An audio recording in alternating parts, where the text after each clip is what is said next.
What should I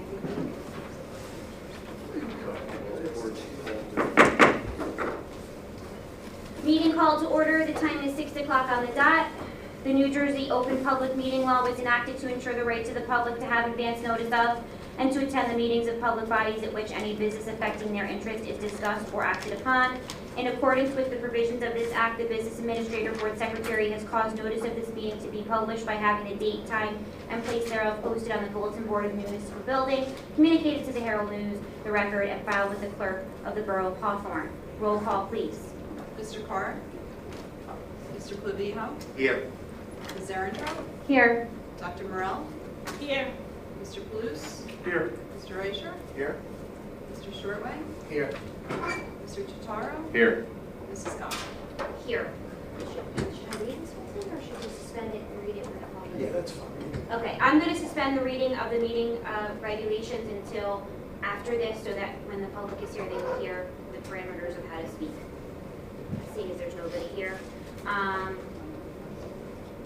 Yes, flag salute. I pledge allegiance to the flag of the United States of America and to the republic for which it stands, one nation, under God, indivisible, with liberty and justice for all. Seeing as there's no members of the public, we will have no public be heard. Private session. Be it resolved that the Hawthorne Board of Education convenes an executive session to discuss exempt matters pertaining to a matter rendered confidential by federal or state law.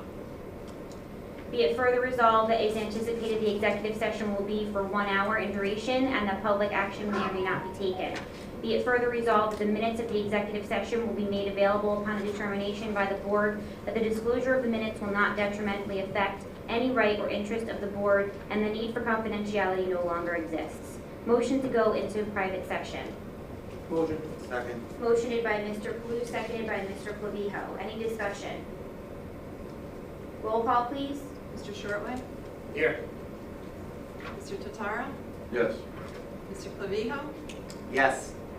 Ms. Erentraut? Yes. Dr. Morell? Yes. Mr. Palouse? Yes. Mr. Aisha? Yes. Mrs. Scott? Yes.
should I wait till 7? It's 6:15. Wait till 7. Oh, Wait till What was the code again? What? I don't know. Just hit a bunch of numbers and pray. It starts at 3. I'll just go. It's a square, it starts at a 3. Dr. Jabbar, get over to it. It's a big secret. Cheryl was like, this is it. Nice, you know, Well, And to then be it went, fair, he I didn't wasn't have here. glasses on He either. and she's like, oh, no, this is it. And it went, So I feel like it's all good. It was all good, you did. But yes, I should bring glasses next time. But I did what I thought I was doing, was just kind of going, then a green light would come on, and it would like, We got it. I We're talking. happy to call it back up.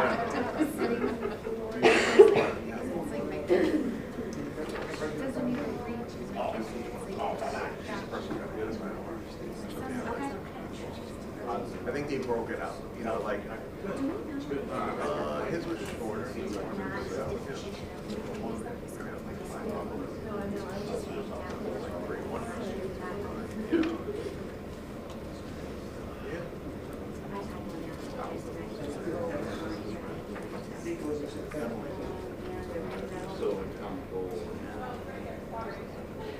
Are you in airplane mode?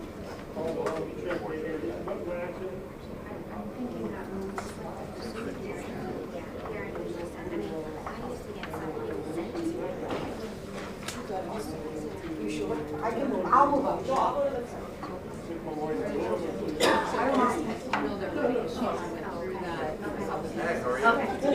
So, to be fair, they hadn't done it. Okay, I'll remind you. And that was exactly in November.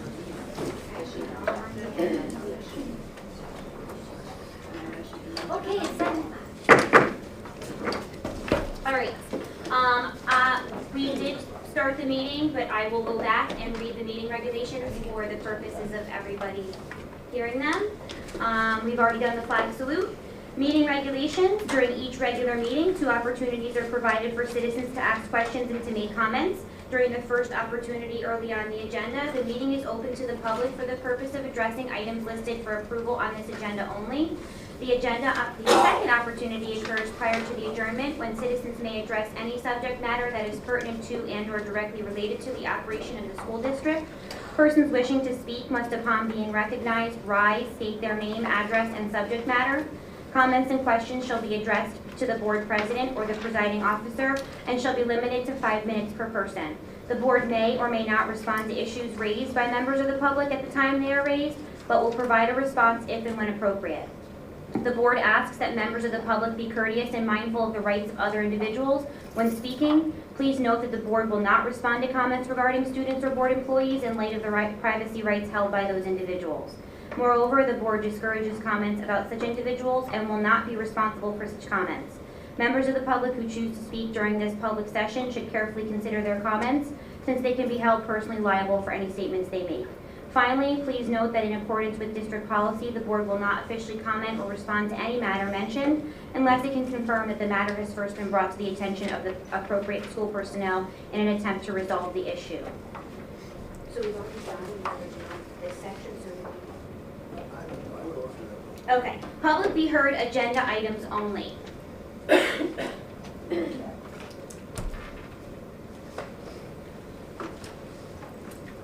Okay. Approval of minutes, November 15th and November 22nd. Motion. Motioned by Mr. Clavijo and seconded by Mr. Totaro. Yes. Any discussion? Roll call, please. Mr. Clavijo, Yes. Ms. Erentraut, Yes. Dr. Morell, Yes. Mr. Palouse, Yes. Mr. Reicher, Yes. Mr. Shortway, Yes. Mr. Tutaro, Yes. Mrs. Goff. Yes. Correspondence, there is none. Presentation, we have our New Jersey School Board Rep, Patty Reese, with us. She is going to be presenting the strategic plan in its final format. Thank you for joining us.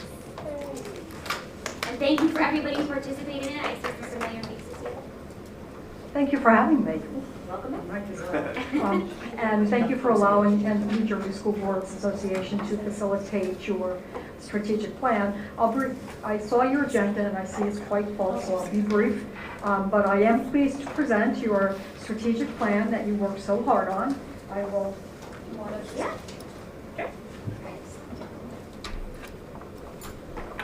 that's a hard copy for everybody. There'll be one in each school that Superintendent Spirito has already. And I'm just going to go through, for the benefit of your public, a brief rundown of what the process entails. Over a series of 3 meetings this fall, with participation from your community, staff, students, and board, this plan was formulated. At the first meeting, after a State of the Schools report and a portrait of a graduate from Superintendent Spirito, small groups discussed the strengths and challenges of the district. At the second meeting, small groups again discussed their aspirational visions for the district and identified goal areas. At the final meeting, just a couple of weeks ago, again in small groups, we drafted goal statements and objectives.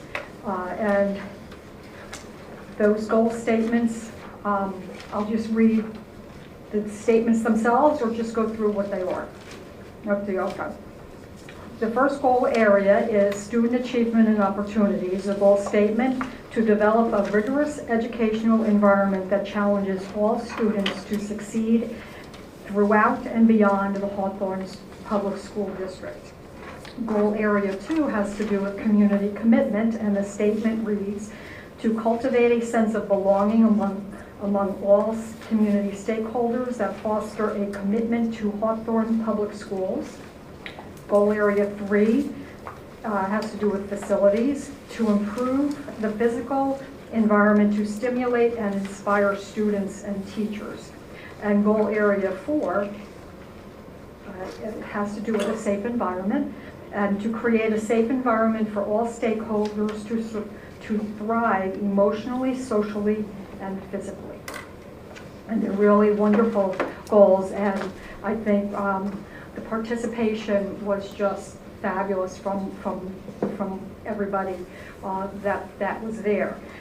From here, the next steps are Superintendent Spirito and the administration will develop the action plans to address the goals and objectives over the 5-year period or lifespan of the strategic plan. The strategic plan is really considered to be a working document and should drive a lot of what the board does. Your district goals every year should derive from your strategic plan. And for the benefit of your public, it'd be good to give periodic updates on this, your progress towards your goals. If for the board, there's an executive summary on, I think it's page 4, that kind of goes into it, but goes into, just highlights everything, and then throughout, you'll see everything that we've already done is outlined, and the goal areas are in the back. If there are any questions, or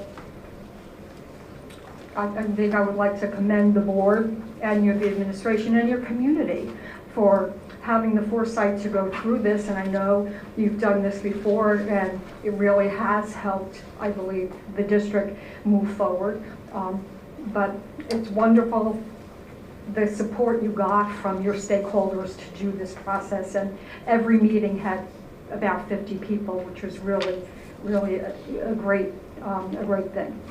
So if there are no questions, I will let you proceed with your meeting. Thank you. So much, Patty. Happy holidays. Thank you. You too. Mr. Spino, this whole thing won't be posted online, the whole, or it will be? Yeah, typically what we've done in the past is we've scanned the entire document Okay. and posted it as a PDF document on the website. So Okay. we'll do that. So the public will have access to it, and you said Yes. one will be in each building?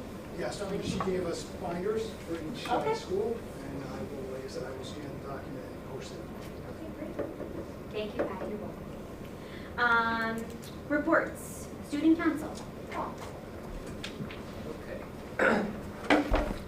Hello everyone, it's a pleasure to be back to present this report at our 4th Board of Education meeting. A lot of fun stuff has been going on during the season at HHS. Thank you to everyone who has been so supportive of us and what we do. December is a month of celebration and the heart of the season of giving, so thank you for giving me the platform to present the following report. The school-wide holiday dance will take place on December 15th at Macaluso's with around 200 guests. Seniors have a senior activity day the day after dance where they have a breakfast, a volleyball tournament, lunch, and a movie. Student Council is hosting a holiday spirit week during the week of December 19th with various themes such as Pajama Day, Tree Topper Tuesday, and a Blue Sweater Day. The Esports Club, which is kicking off its inaugural year this year with roughly 50 students, is being signed up for the EGF, Electronic Gaming Federation Tournament, in the spring, which offers students opportunities to get scholarships and internships with major school and companies such as Intel, ESPN, Disney, Seton Hall, etc. All from competing in a competitive video game competition, which the finals are held in Disney. Through EGF, our students are also able to attend 2 online college discussion panels featuring collegiate members of EGCF. Each panel will discuss the collegiate experience, admissions process, and discussion about the esports program. The freshman class cabinet is holding their first class fundraiser. We are selling apparel exclusively to the freshman class so that our students can have their very own class of 2026 Hawthorne High School gear. The performances of The Importance of Being Earnest from December 1st to December 4th went incredibly well, and we are so proud of the casting crew for their accomplishments. The spring musical for 2023 has been announced as The Addams Family, and we look forward to another great season of performing arts on the Hawthorne High School stage. Practices are underway for the winter sports season. Good luck to all our athletes, and we hope to see you at future games and events. On December 6th, the HHS Library hosted the 9th annual Hour of Code. This in-school field trip gave 40 of our students the opportunity to explore computer coding and its current future applications, guided by guest presenter Molly Hagan and from CodeHS. The event was organized by library media specialist Teresa DiGeronimo and math teacher Lisa Saransky. Thank you for listening to December's episode of Board of Education Reports. This has been my present to you all. This month's quote to conclude the report is, "Accomplishment will prove to be a journey, not a destination," Dwight D. Eisenhower. Thank you all, and I wish you a happy and healthy holiday season. Thank you, Paul. Mr. Sprito, Superintendent's report. Thank you. Before I get to my report, and I'm going to introduce Dr. Dragone in 1 second, I just want to piggyback on Paul's report, just to add a couple of items that I was going to speak about in my report anyway. I just want to add that the Hawthorne High School Share Club, Students of Hawthorne Acting Responsibly and Effectively, over the weekend on Sunday, the Share Club visited 2 homes of students in our community who are battling cancer. They donated approximately $2,600 to each of those 2 families from money that they raised. There was a wonderful turnout from our Share Club. Our students were there. Mrs. Dockeray, our Share Advisor, was there as well. Mr. Pfister and Mrs. Pasquale and myself, we all attended. It was a really nice day to really provide some positive energy and some holiday cheer. We had Santa Claus with us, so the students really enjoyed that as well. But it was a nice day, and I'm just glad that we were able to do it. And I'm glad that Mrs. Dockeray was able to organize it. Kudos to Mrs. Dockeray and the students of the Share Club for raising over $5,000 to be donated to these families. So great job by the Share Club. I also want to comment on our ice hockey team. As you know, we are now part of a tri-op with Lakeland and Waldwick, and I know Paul mentioned winter sports. So on Friday, December 9th, at the Ice Vault, our ice hockey team, there's 7 students from Hawthorne who are playing on the team for the first time. I did attend the event, it's my first time at a high school hockey game. But unfortunately, we played to a 2-2 tie. We played West Milford and Pequannock. They're in a co-op, so that's the team that we played. But I just want to commend not only our students who are participating. I want to thank Mr. Yost, John Yost, who's the athletic director at Lakeland, who really spearheaded this idea and brought it to us. I think it's a nice opportunity for our students. I can tell you, we had some Hawthorne High School students in attendance as spectators as well. So it was a really nice thing to see. And the AD from Lakeland said to them next time they need to be in the student section and not standing on the side by themselves. So they're really trying to incorporate our students with the other students involved from the other two schools. So it was a really nice first event. Look forward to attending some of the others. I will tell you, I did not expect the crowd that was there. I felt like I was at the Prudential Center, to be honest with you. But it's amazing what a crowd they draw. So, but it was a really nice night, and I just wanted to mention that we did. That was our first, our inaugural hockey game for Hawthorne. Okay. So I will get into the rest of my report in a little while, but at this time what I'd like to do is ask Dr. Tribona, our Director of Education, just to step up. And what I'm going to do before she speaks, we just want to provide an update on the health curriculum that was discussed at our November meeting.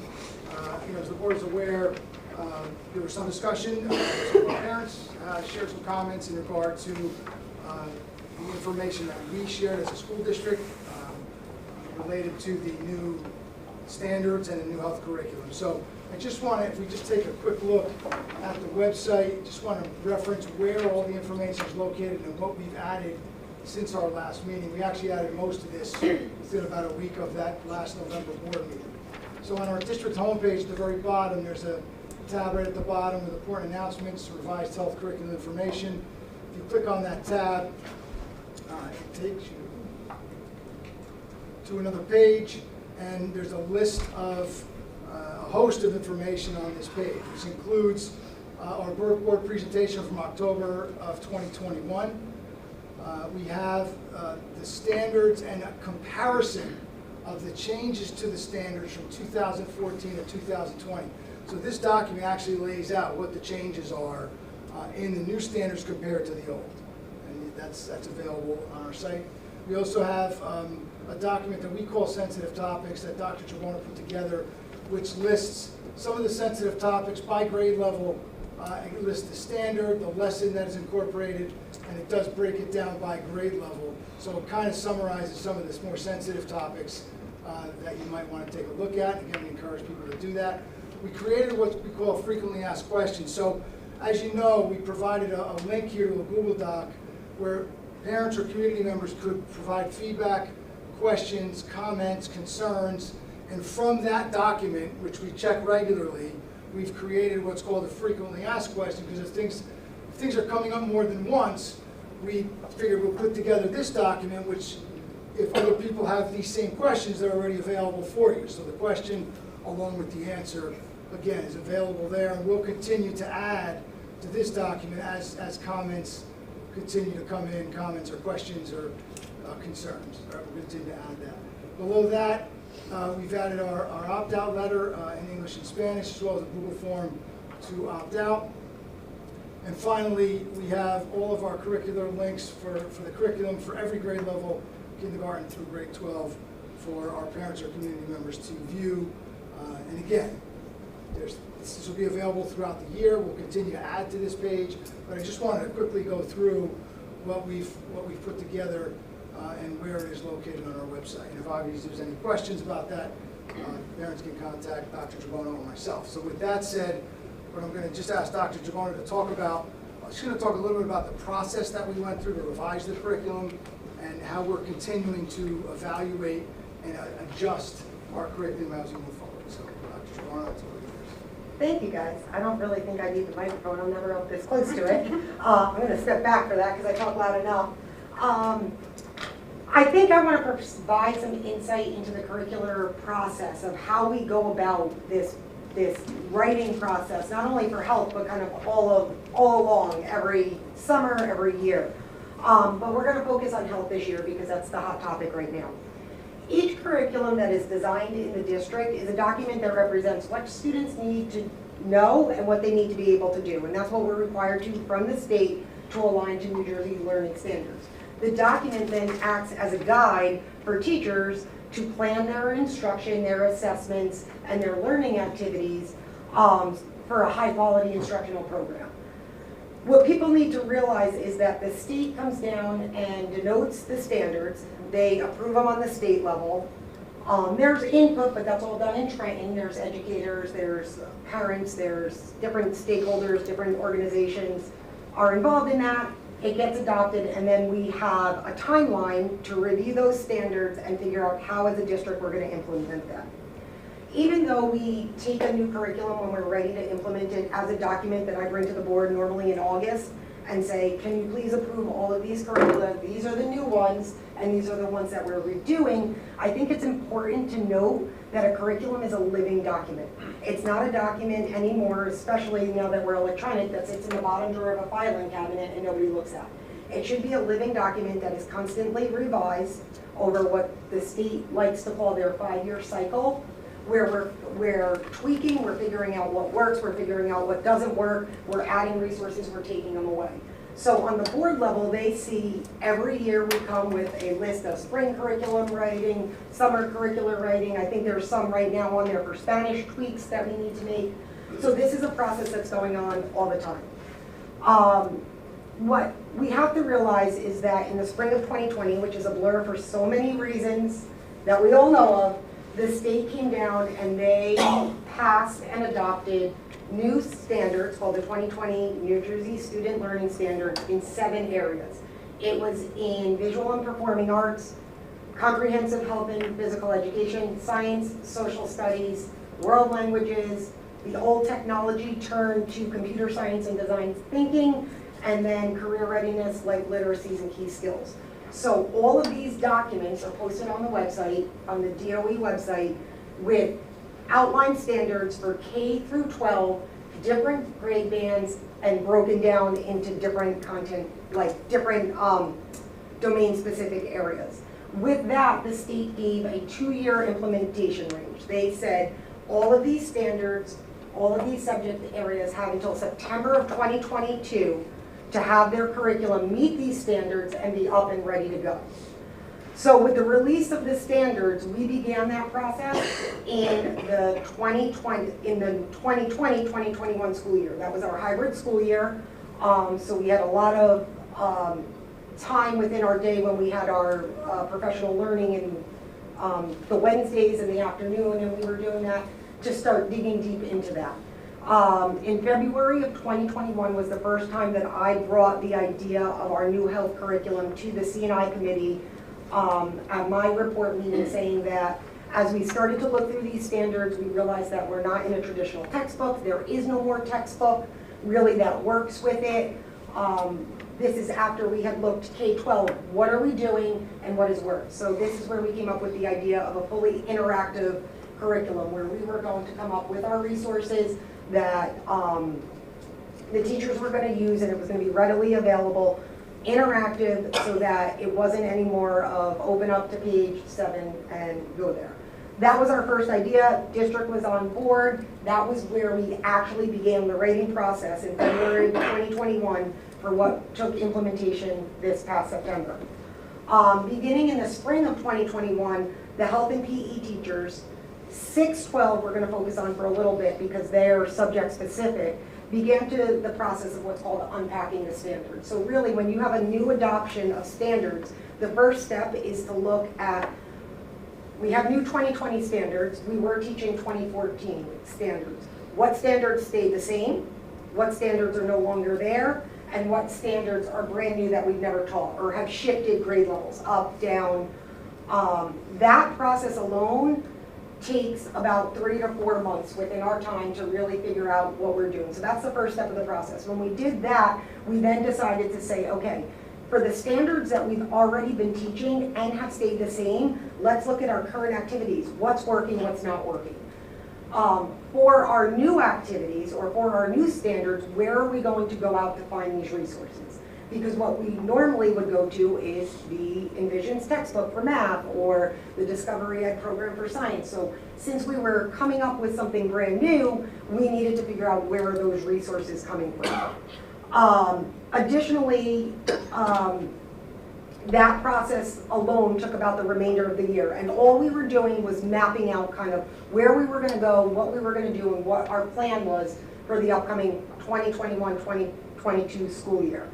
Because of the sensitive nature of the health topic, there added some more critical points throughout the 21-22 school year that may not have occurred when we were doing the science curriculum or the social studies curriculum.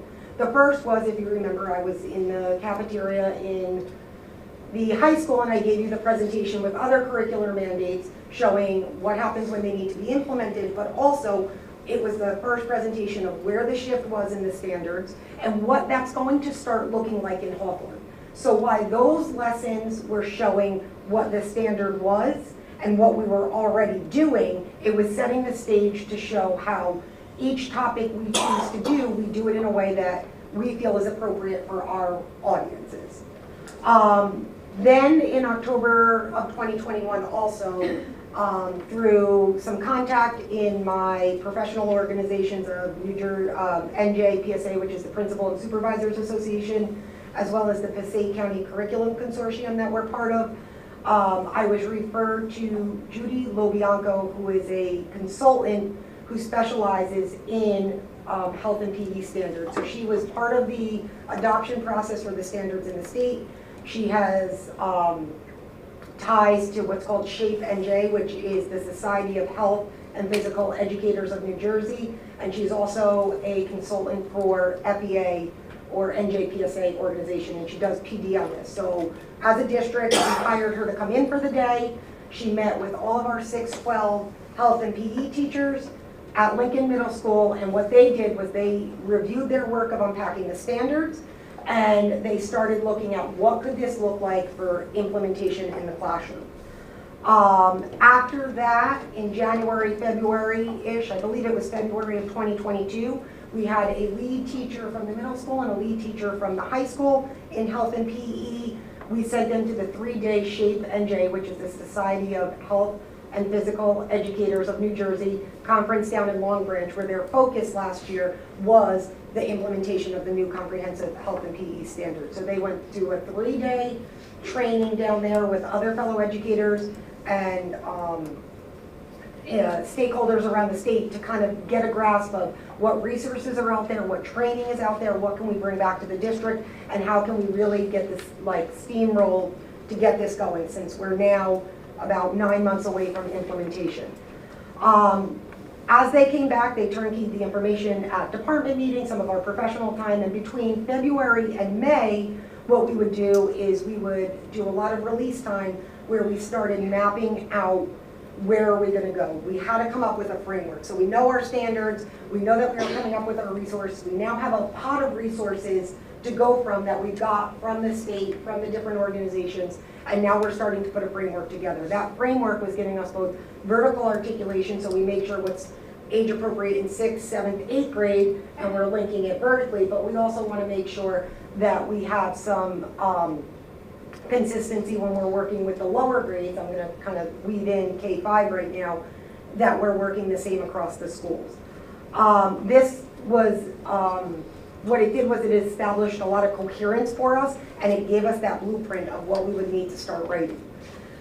That was overseen by myself as well as the building level administrators on the 612. Mr. Mazzaka was involved as the supervisor of health and PE at the high school. And then we had some of our lead teachers who were very invested in this process. At the elementary, it was at that time between February and May that we started piloting and looking at different programs that would be appropriate for the elementary level. Now what you have to note, if you don't realize this, is K through 5, health is just one of the subjects at the classroom level teacher teaches. So they are not content specialists, they are generalists, and they, just as they teach English, math, social skills, science, social studies, they are then also teaching health. So we needed a resource that was very user-friendly for them, that was age-appropriate, and that's where we as a district had some teachers pilot this, but we came up with the Great Body Shop. So some of you who have younger children probably have seen this. Mr. Totaro probably came home a couple of times. Our packets come home. What this does is it's in kind of a kid magazine type. Each month there's a different theme. That theme, it's aligned to the New Jersey standards. That theme has 4 different lessons, so it's 1 lesson a week. There's also some family connection. The kids do it in school. There's some backup activities. Then this goes home with them for further conversations with the parents. That made it a very easy and seamless transition for us for the K-5 program. When we go back now to the 612 program, we're in the heart of developing that framework. We partnered also with some of our neighboring districts through the Passaic County Curriculum Consortium. So basically, we were able to work with some teachers from Pompton, some teachers from West Milford, Lakeland, Wayne, North Haledon for the middle school end of it, Woodland Park. So all of my neighboring, what we do is we bring people together. We have space for them to do work sessions. We set them up in online communities so that they can share resources. So what you'll see is that some of our lessons, some of our core ideas are going to be similar to our neighboring towns, because many brains together is better than one alone. By June of 2022, by last June, what we did was we had our framework, we had our goals, and we were now ready to embark on the summer curriculum writing. The one piece that we did not have at that point was the training, because what we have to remember is, as new as it is to us, or myself, on this level, I'm not on the front lines like the teachers in getting that implemented and delivered in the classroom. So that was the next goal that we had to tackle. So what we did was we partnered with Answer.org, which is through Rutgers University, and basically they are an established professional development company that came in and did a series of workshops with our teachers to train them in understanding the standards, implementing the standards, and being sure to not add bias or politicize the standards. So it was really a lot of learning for them, for the teachers to be able to deliver this sensitive material without their personal affect being affected. So we did a full day training in June of 2021, and then those teachers had 3 additional trainings. In September 1st, on our first day of school, they had another 6-hour training. October 10th, they had a 6-hour training, and November 8th, they had a 6-hour training. Additionally, we as a district purchased the, Rutgers developed what's called the New Jersey Student Learning Standards Health Webinar Series, which goes through each standard, and we purchased that so that there's a series breaking it down, giving examples, giving resources.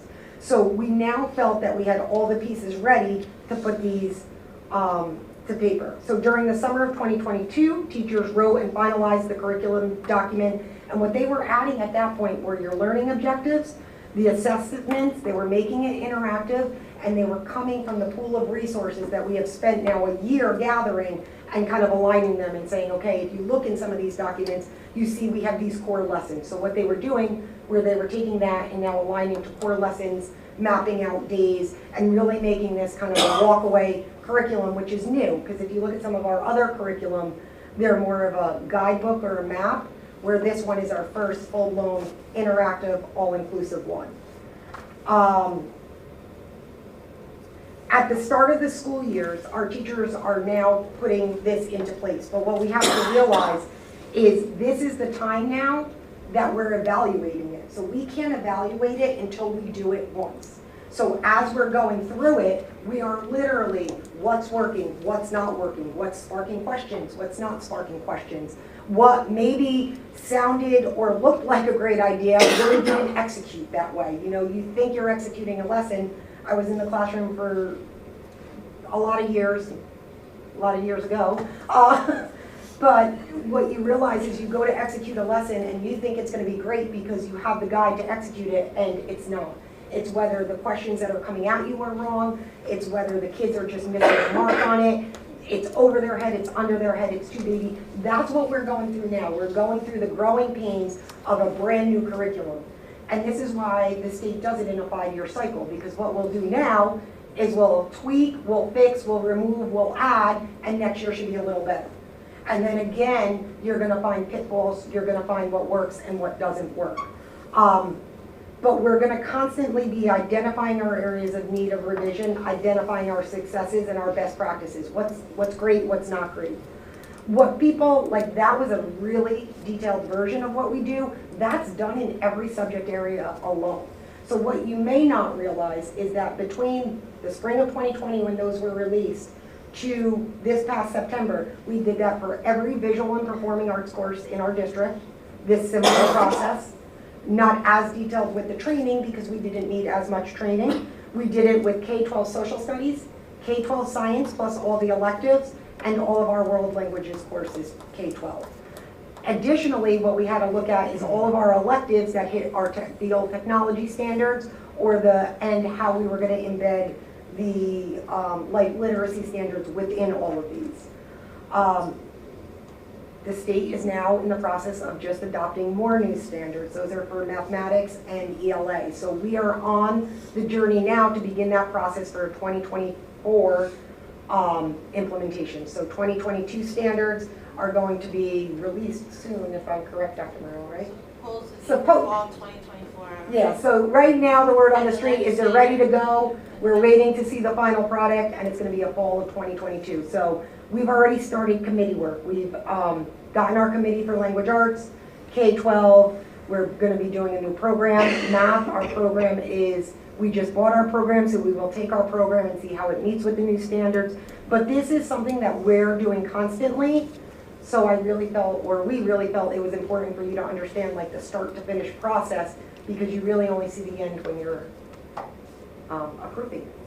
So I think now I'm going to ask if you guys have any questions for me. For that presentation. No problem.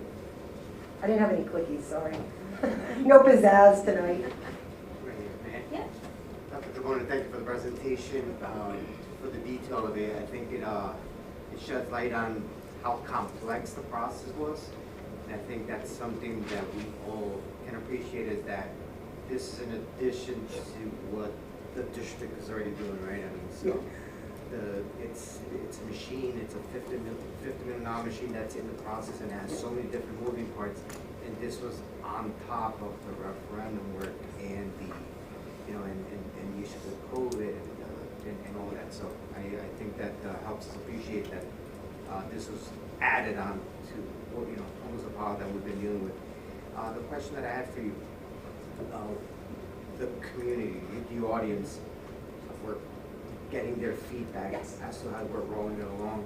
And I'm glad to see that we had such a great turnout.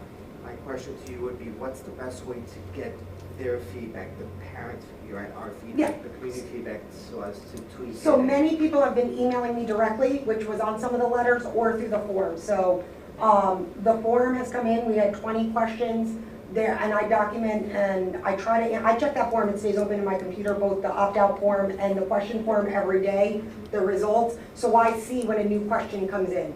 So the last question came in this week. It was answered, I believe one came in at 6:52 tonight when I was just checking. So that's a great way. I try to answer within 24 hours.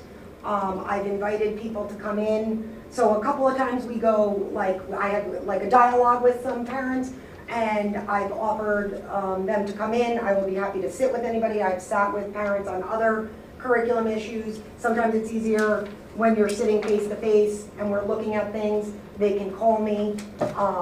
But it's been working right now, but I would say either direct email to me or through the Google form, the question form that Mr. Spirito had up there. The other thing I'll just add, one of the things that came up in the questions and the comments that people are providing is, someone asked us if we could provide, prior to the unit taking place, could you provide an opportunity for people to, whether it's at a PTO meeting or some event, a public event, where we could just say, hey, we're going to talk about, we do it at the elementary level. Yeah. Prior to certain units, we'll say, hey, you know, the PTO meeting, they'll say, we're going to talk about this unit that's coming up, and people can ask questions.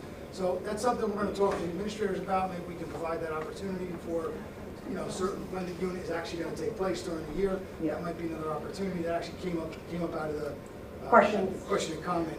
People are used to that from the 4th and 5th grade lessons on puberty and hygiene. So I think everybody's used to, when we were, for years, we've been doing those lessons for years. Around February, you get the letter that this is what we're going to do. Parents preview the videos. They can opt to have their child go to that or not. So that's been the mindset, especially of people who've had elementary parents. So I think as we moved into middle school and high school, some parents have requested that that may be an option moving forward, and that's something that we can totally talk about, saying like, okay, let's just blast out prior to the start of the year that 6th grade marking period 4 is going to be this, Or third marking period, just a reminder, this is when we're gonna be covering the potential for opt-out. If you haven't, here's the link if you wanna opt your children out now, or high school. So that's one of the feedback that is giving us kind of some reflection. Thank you again. No problem. Dr. Chacona, could you just share with the board and the public, when you opt out, it's for the year? I know there's been some Yes. requests to like opt out for the whole child's Yes, education. and I try to experience. clarify that in my responses. So when I get an opt-out, anybody who has opted their child out, what I do in the form is I then repeat the information back to them in an email. So I say, I've received your opt-out for Mrs. Goff. It is for 6th grade, Unit 4. If they have checked that they want every grade other, I say, please note that this is just for the year and you will have to refill out the form at the beginning of next year. We are also looking with Mr. Memkech to see if we can put this as one of the portal documents for people who know right away. And people could do it early on in the portal, but they'll still have access to it all through the year. But that might be an easier way to remind people when they're filling out all their other health insurance documents and everything like that, to just have their opt-out. I don't know if it's possible, but And I've mentioned it. Anything. So, Thank you. no problem. And I just want to reiterate that the district doesn't have an option whether we administer these standards or not. We are publicly funded to a certain extent. So if we don't administer them, we lose our funding. It's the nuances of how they are implemented and rolled out, that's where there's a little bit of say. You know, as Dr. Chacona said, the materials that are used, the length of time that on certain units, but the option unfortunately does not rest with us. It's a mandate from the state. I know one of the big questions that came up, I believe I have it on the frequently asked, but it may be relevant to speak right now, is on the elementary level, we have something that some of my colleagues in neighboring districts, what we're trying is that home family partnership where we say, like, we're gonna teach the standard at this point, but if you want to expand on it, here's what you can do, and these are the topics that we're not covering. One of them is just abuse, so we just talk abuse in general, but if you want to expand on emotional versus physical versus sexual on the kindergarten level, please feel free. And questions came in, why couldn't that be at the middle school and the high school? And I think that that is an area, it's a gray area a little bit, because we have a little more leeway in how broad the standard is at the younger grades versus how specific it is in the higher grade bands, that we don't have that wiggle room, that when it gives a particular standard, there's no way around not meeting that standard directly. So I know that question came up a lot because that was on the sensitive topics document as a potential for what we call the family school connection. And the last thing I'll just add, and I mentioned it already, I'll just mention it again, that obviously we are looking at the comments that are coming in. We're reviewing them, we're responding to the parents. And we have made some minor adjustments already, right? So this is new, not just for our students, it's new for us as well, right? So we're working through this year. We're gonna make tweaks and adjustments as we go. We've done that already. We'll continue to do that as we get feedback. And hopefully, you know, as we do it once, it's like anything else, right? You do it once, you realize, well, we could maybe tweak this, do it a little differently, and still address the standard, and that's what we'll continue to look at. You know, it's not like we put these documents out and we're just wash our hands of it and move on, right? We're going to continue to monitor how it's going, and you know, based on the feedback that we're getting, we'll continue to make adjustments. So I didn't mention that, but I just want to reiterate that. One other thing, and I think this is something I'm trying to like reflect back on the answers to the questions. So if you look at one of the documents, there's 4 lessons, we try to link to that, we put stuff in there, but then in the bottom it says like additional resources. So what we tried to do in this process for this interactive curriculum was put a list of potential resources. That does not mean that every single video in there is going to be shown, but what we were trying to do was give a bank of resources that we approved or that we felt were appropriate so that a teacher didn't have to then go out on their own like they may just in the teaching process because of the sensitive nature of this. So it does not mean that every single video and every single material on there may be used by the teacher, but what we were trying to do is say that if they are going to be using a resource, it's going to be one that's somewhere on that document. I hope that clarifies a little bit also. And there is, as Mr. Cerrito said, there, you know, this is a learning process. Dr. Tribona also has painstakingly, and Mr. Memkaj, they are now having to download and splice videos because of other materials that are coming at the end of things, or like when you watch a YouTube video and then other videos pop up beneath, you can't control what the recommendations are.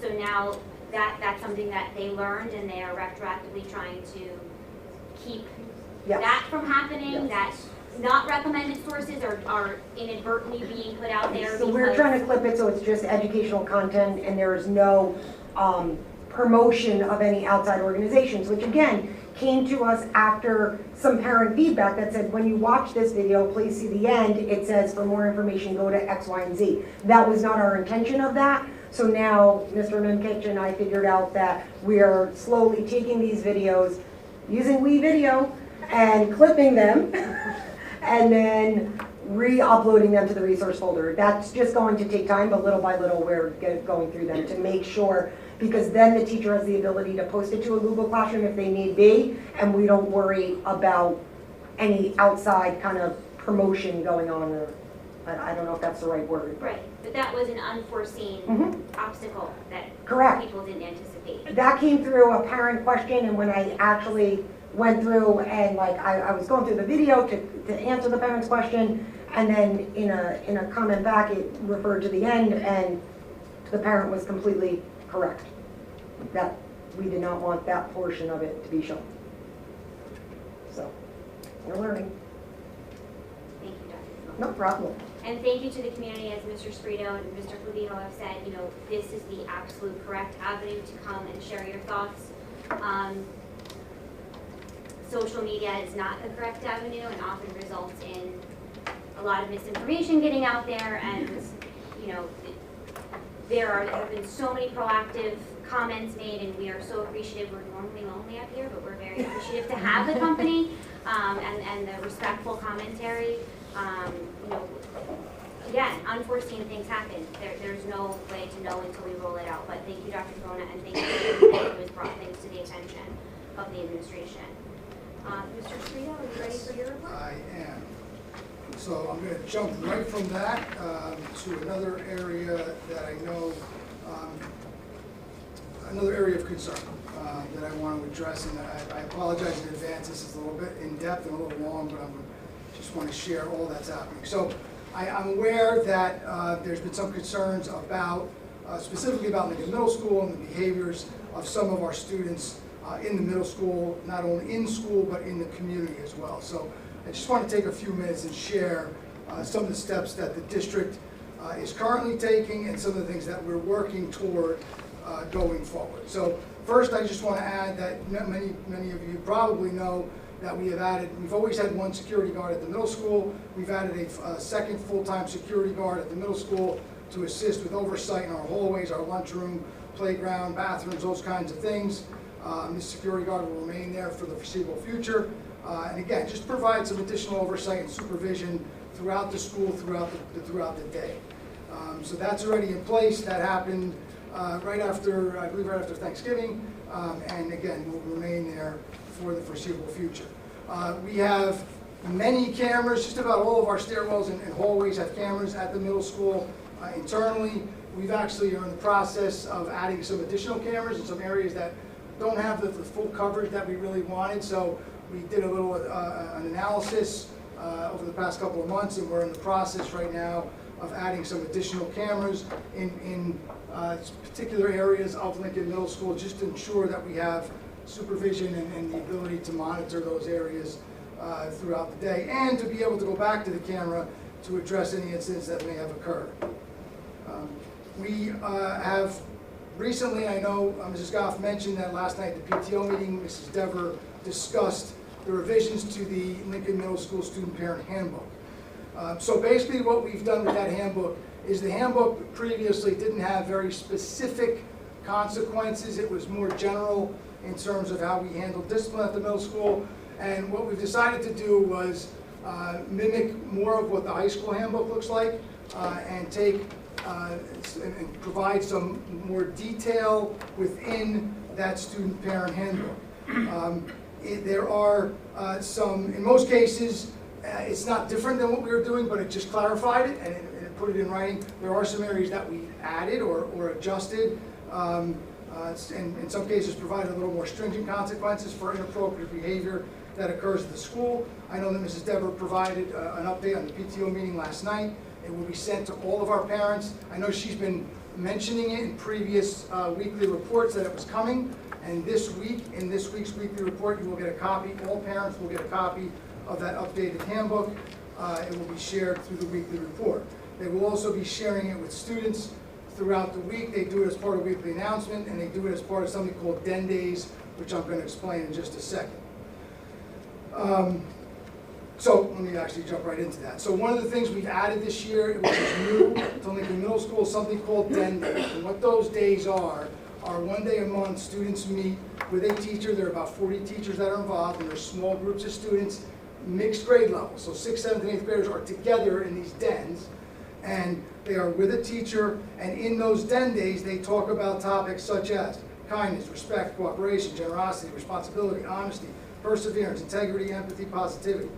Those things are happening throughout the year. They're about once a month. There's about 10 students in each den. And there's just a nice opportunity to meet with a small group of students and a teacher. It's almost like a mentoring group, right?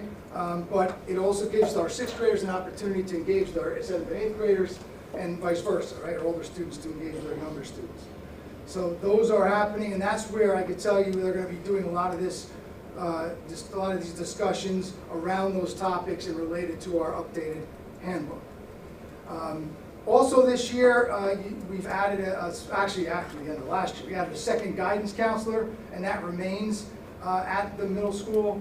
And, you know, I say that's important because, you know, there is an important piece. And I can tell you as a former assistant principal, right, when things happen in the school, it's important to handle those on a disciplinary level, right? There's certain infractions that require, whether it's detention, suspension, whatever the consequence may be.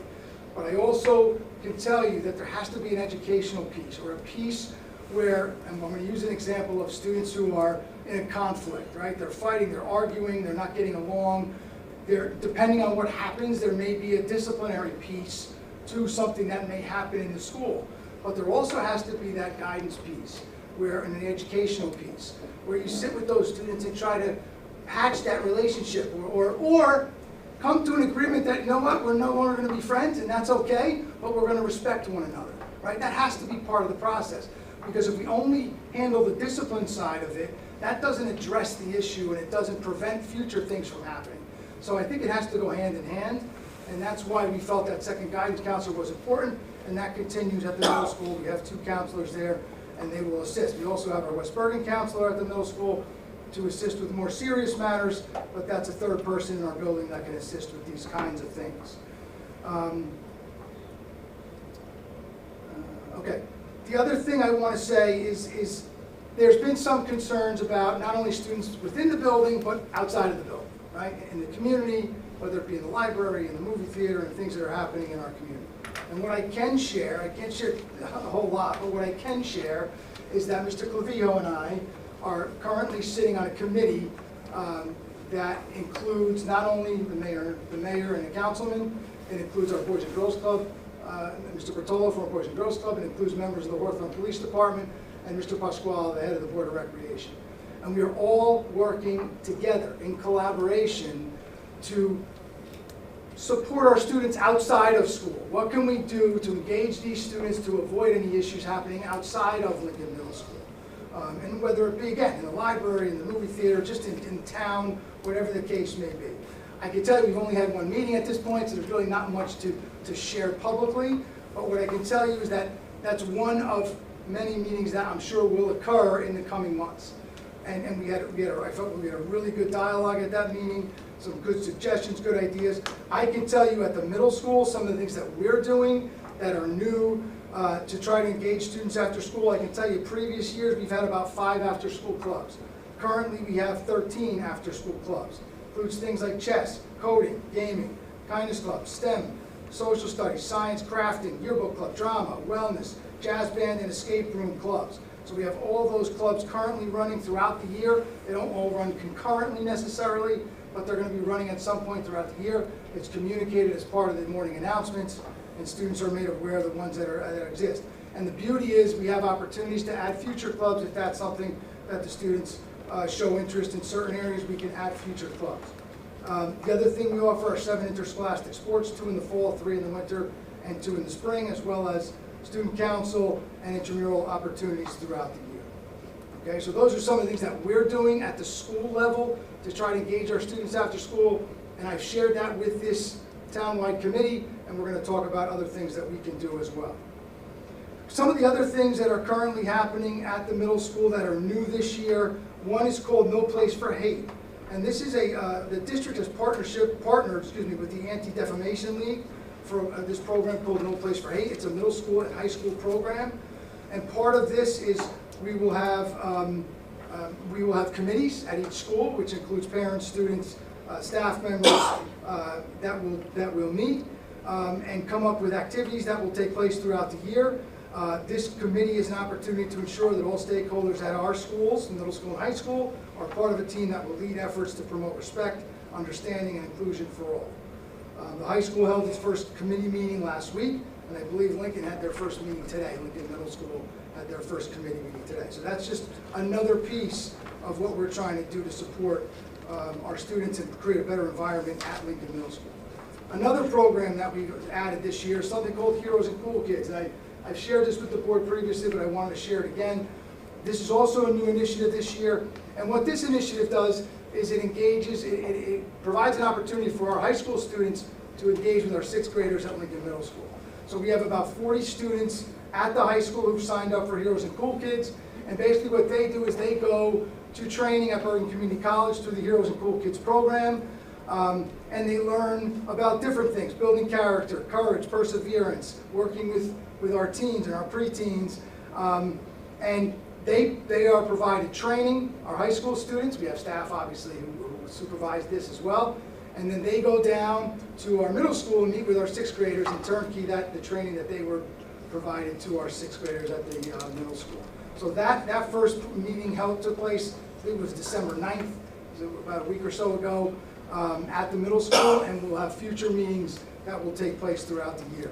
And finally, something that Mrs. Dever, they've run for a few years, but she revised it a little bit this year, that Bear Bucks program, her character education program that she runs at the middle school, and obviously that's used to recognize students for things like kindness, respect, leadership, good character, those kinds of things. Students receive Bear Bucks and then can purchase things from the little prize cabinet in the hallway, in the main hallway. So, again,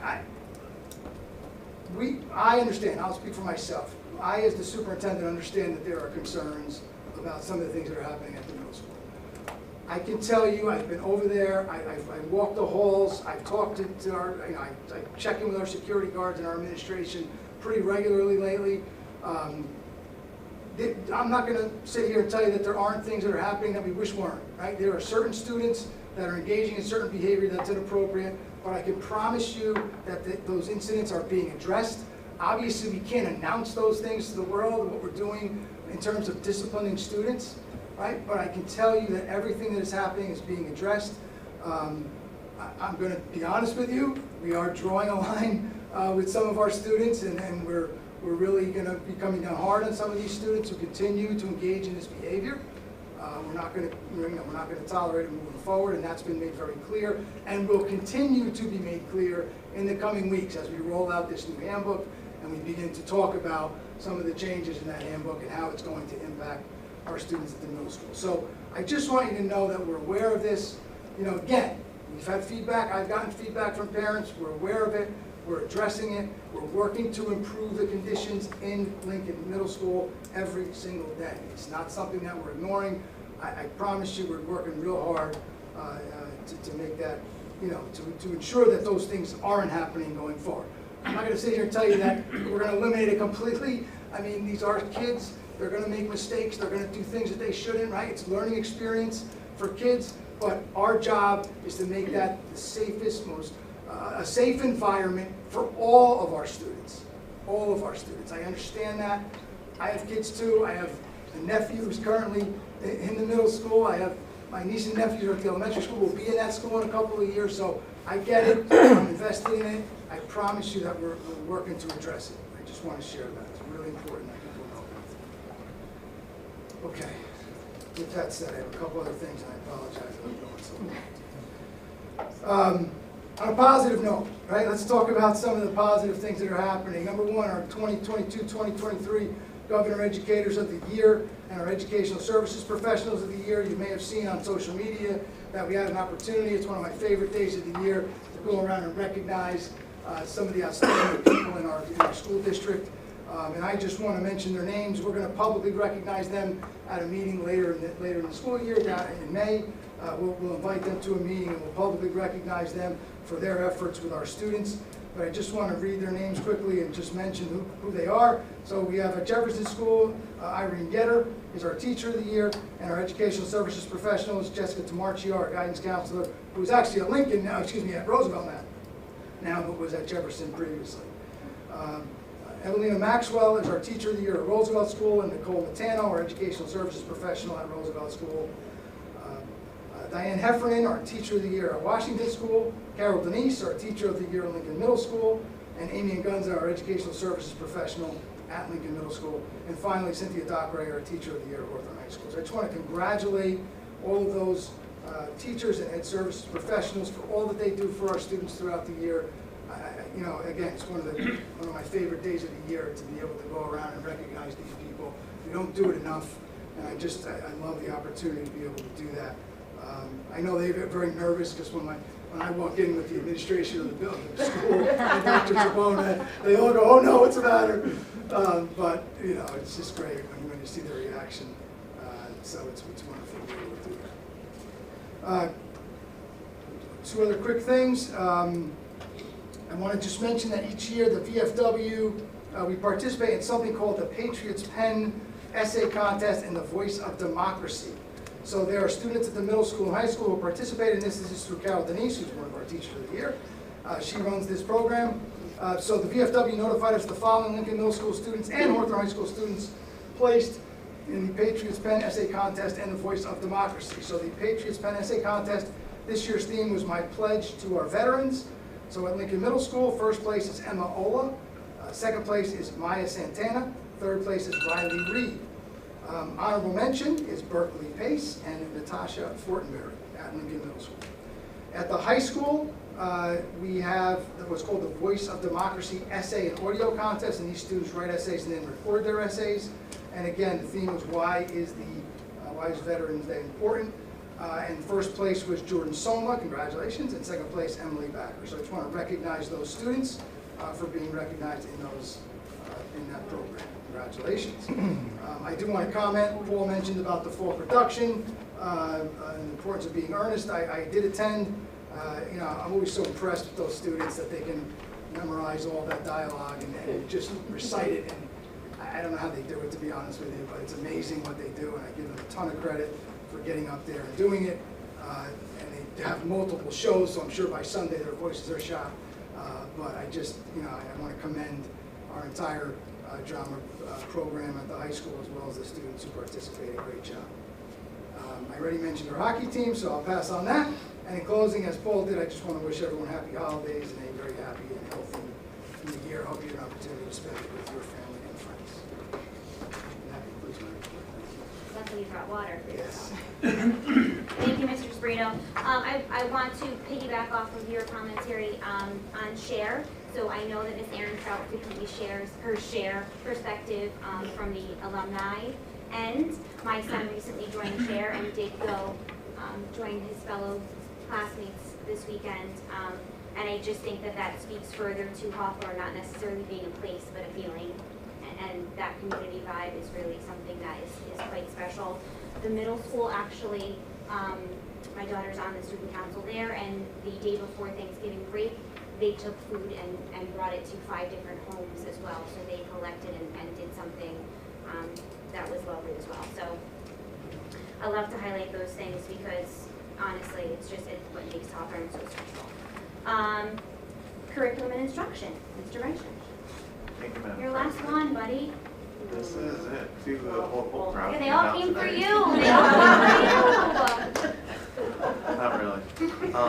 The recommendation of the superintendent of schools, the Committee on Curriculum Instruction recommends the following resolutions: CI 1 through CI 5 on page 4, and CI 6 through CI 11 on page 5. On behalf of the committee, I so move. Second. Moved by Mr. Raisher, seconded by Dr. Morel. Any discussion? I do have one question. For CI 5, it says 10 hours of educational services. Is that home instruction?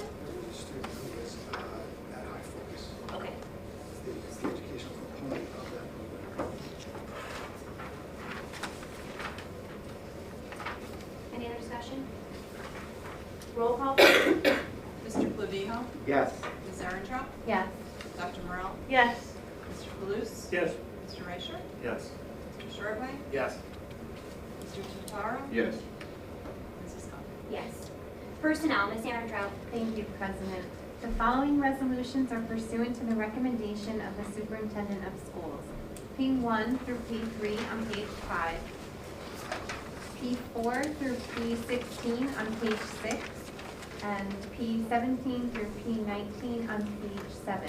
On behalf of the committee, I so move. Oh, there is a P20. Okay, sorry about that. It's okay, it's small. P17 through it was very small. P20 on page 7. My apologies. On behalf of the committee, I so move. Second. Moved by Ms. Aaron, seconded by Mr. Shortway. Any discussion? Glad to see we were able to find a physics teacher for high school. I was literally going to say that. Yeah. I was like, miracle, you found a physics It teacher. was just one of our Thank goodness. substitutes. There you go, it worked out. Awesome. Sometimes better be lucky than good, right? Yeah. One quick comment. I always like to welcome the new hires, and it looks like we have a bunch of new substitutes joining Yes. too, and a student teacher, which is right. So welcome aboard to everyone. Roll call, please. Ms. Erentrop? Yes. Dr. Morel? Yes. Mr. Kalous? Yes. Mr. Raisher? Yes. Mr. Shortway? Yes. Mr. Totaro? Yes. Mr. Clavijo? Yes. Mrs. Scott? Yes. Finance and Administration, Mr. Rosino. Thank you, Madam President. Pursuant to the recommendation of the Superintendent of Schools, the Committee on Finance and Administration recommends the following resolutions on page 8, F1 through A4. On behalf of the committee, I so move. Second. Moved by Mr. Clavijo, seconded by Mr. Kalous. Any discussion? Roll call, please. Dr. Morel? Yes. Mr. Kalous? Yes. Mr. Raisher? Yes. Mr. Shortway? Yes. Mr. Totaro? Yes. Mr. Clavijo? Yes. Ms. Erentrop? Yes. Mrs. Scott? Yes. Claims, Mr. Kalous. Thank you. I had the pleasure of reviewing the bill list this month in accordance with NJAC 6A:23-2, :11B, C3, and C4. I recommend that the bills be paid. Everything seems to be in order. Second. Thank you. Motion by Mr. Kalous and seconded by Mr. Clavijo. Any discussion? Roll call, please. Mr. Kalous? Yes. Mr. Raisher? Yes. Mr. Shortway? Yes. Mr. Totaro? Yes. Mr. Clavijo? Yes. Ms. Erentrop? Yes. Dr. Morel? Yes. Mrs. Scott? Yes. In light of Mr. Carr's absence, Mr. Totaro, did you come prepared? Getting used to it. He is now in London. He's a world traveler. Yes, pursuant to the recommendation of superintendents of schools, Committee on Buildings and Grounds recommends the following resolution. BG 1 through BG 3 on page 9, BG 4 through BG 7 on page 10, and BG 8 on page 11. On behalf of the committee, I so move. Second. Moved by Mr. Totaro, seconded by Mr. Kalous. Any discussion? Yes. BG8, is it possible to get a copy of the health and safety statement of assurance? Yes. I Is think it not in the folder? don't think I put the statement of assurance in this one. Thank you. Any other discussion? Roll call, please. Mr. Raisher? Yes. Mr. Shortway? Yes. Mr. Totaro? Yes. Mr. Clavijo? Yes. Ms. Erenthal? Yes. Dr. Morel? Yes. Mr. Deleuze? Yes. Mrs. Goff? Yes. Committee and liaison reports. Mr. Totaro, Just so happened to have these. it's a marathon. Just busting your chops, Joe, I know you're out there. Please let me know. If it's okay, Madam President, I'll go also to council liaison. Sure. Not that there's much. The Building and Grounds Committee met on December 5th, and the following are items were discussed for the meeting regarding referendum updates. At Roosevelt Elementary School, all the cylinders have been rekeyed accordingly, and work is completed. At Washington Elementary School, the trenching was completed for the generators, and the inspection passed, and now we can proceed with the gas pipe installation. Over at LMS, Signal Electric has completed the wiring for the new smoke and heat detectors. In addition, the programming for the new fire alarm panels, which started on December 5th at Roosevelt, and then I believe to Jefferson. And per my last notification was Mr. Higgins, both schools had the programming completed. And lastly, at the high school, the new rooftop units for the science rooms were delivered on December 9th to Patman Plumbing. This work will now be scheduled to be installed as soon as possible. That concludes my report on buildings and grounds. And then just briefly on council liaison, as for my review of the council meeting on December 7th, Mayor Lane shared that a couple weeks ago, the holiday tree lighting was fantastic, and expressed his gratitude to all the staff and Chamber of Commerce for such a wonderful event and all the community that participated. And he also went on to thank everyone for all the donations for Toys for Tots. And other than that, that concludes my report. Thank you so much, Mr. Totaro. Mr. Clavijo, Finance and Administration. Thank you, Madam President. The topics that were discussed on the Finance Committee include the audit. Our Business Administrator, Ms. Ambrose, is in communication with our auditor. We are waiting on guidance, just like last year, from the state, so as to be able to finalize that audit. And chances are that it'll be like last year, that it'll come in right before we approve our budget for the following year. As noted in the agenda, the final payment was done for Mar Roofing. That concludes that portion of the work that seems to have been drawn out by no fault of our own. The 2023 high school renovation work that hopefully will take over the summer. The bid for it was already open, and is that on this agenda? Is that work on this agenda? The high school renovations. It's the VG Right, I believe. okay. Thank you. Acceptance of bid. Thank you. And that includes $66,000 coming out of capital to cover non-referendum work. Regarding our referendum elevator project and the New Jersey Clean Energy HVAC projects, we anticipate having the bid openings on January 18th. The 2023-2024 budget meeting, budget development process is in motion. Our Ms. Ambrose, Mr. Screed are meeting with the different building administrators, and that's will continue to be reported on as we progress with that.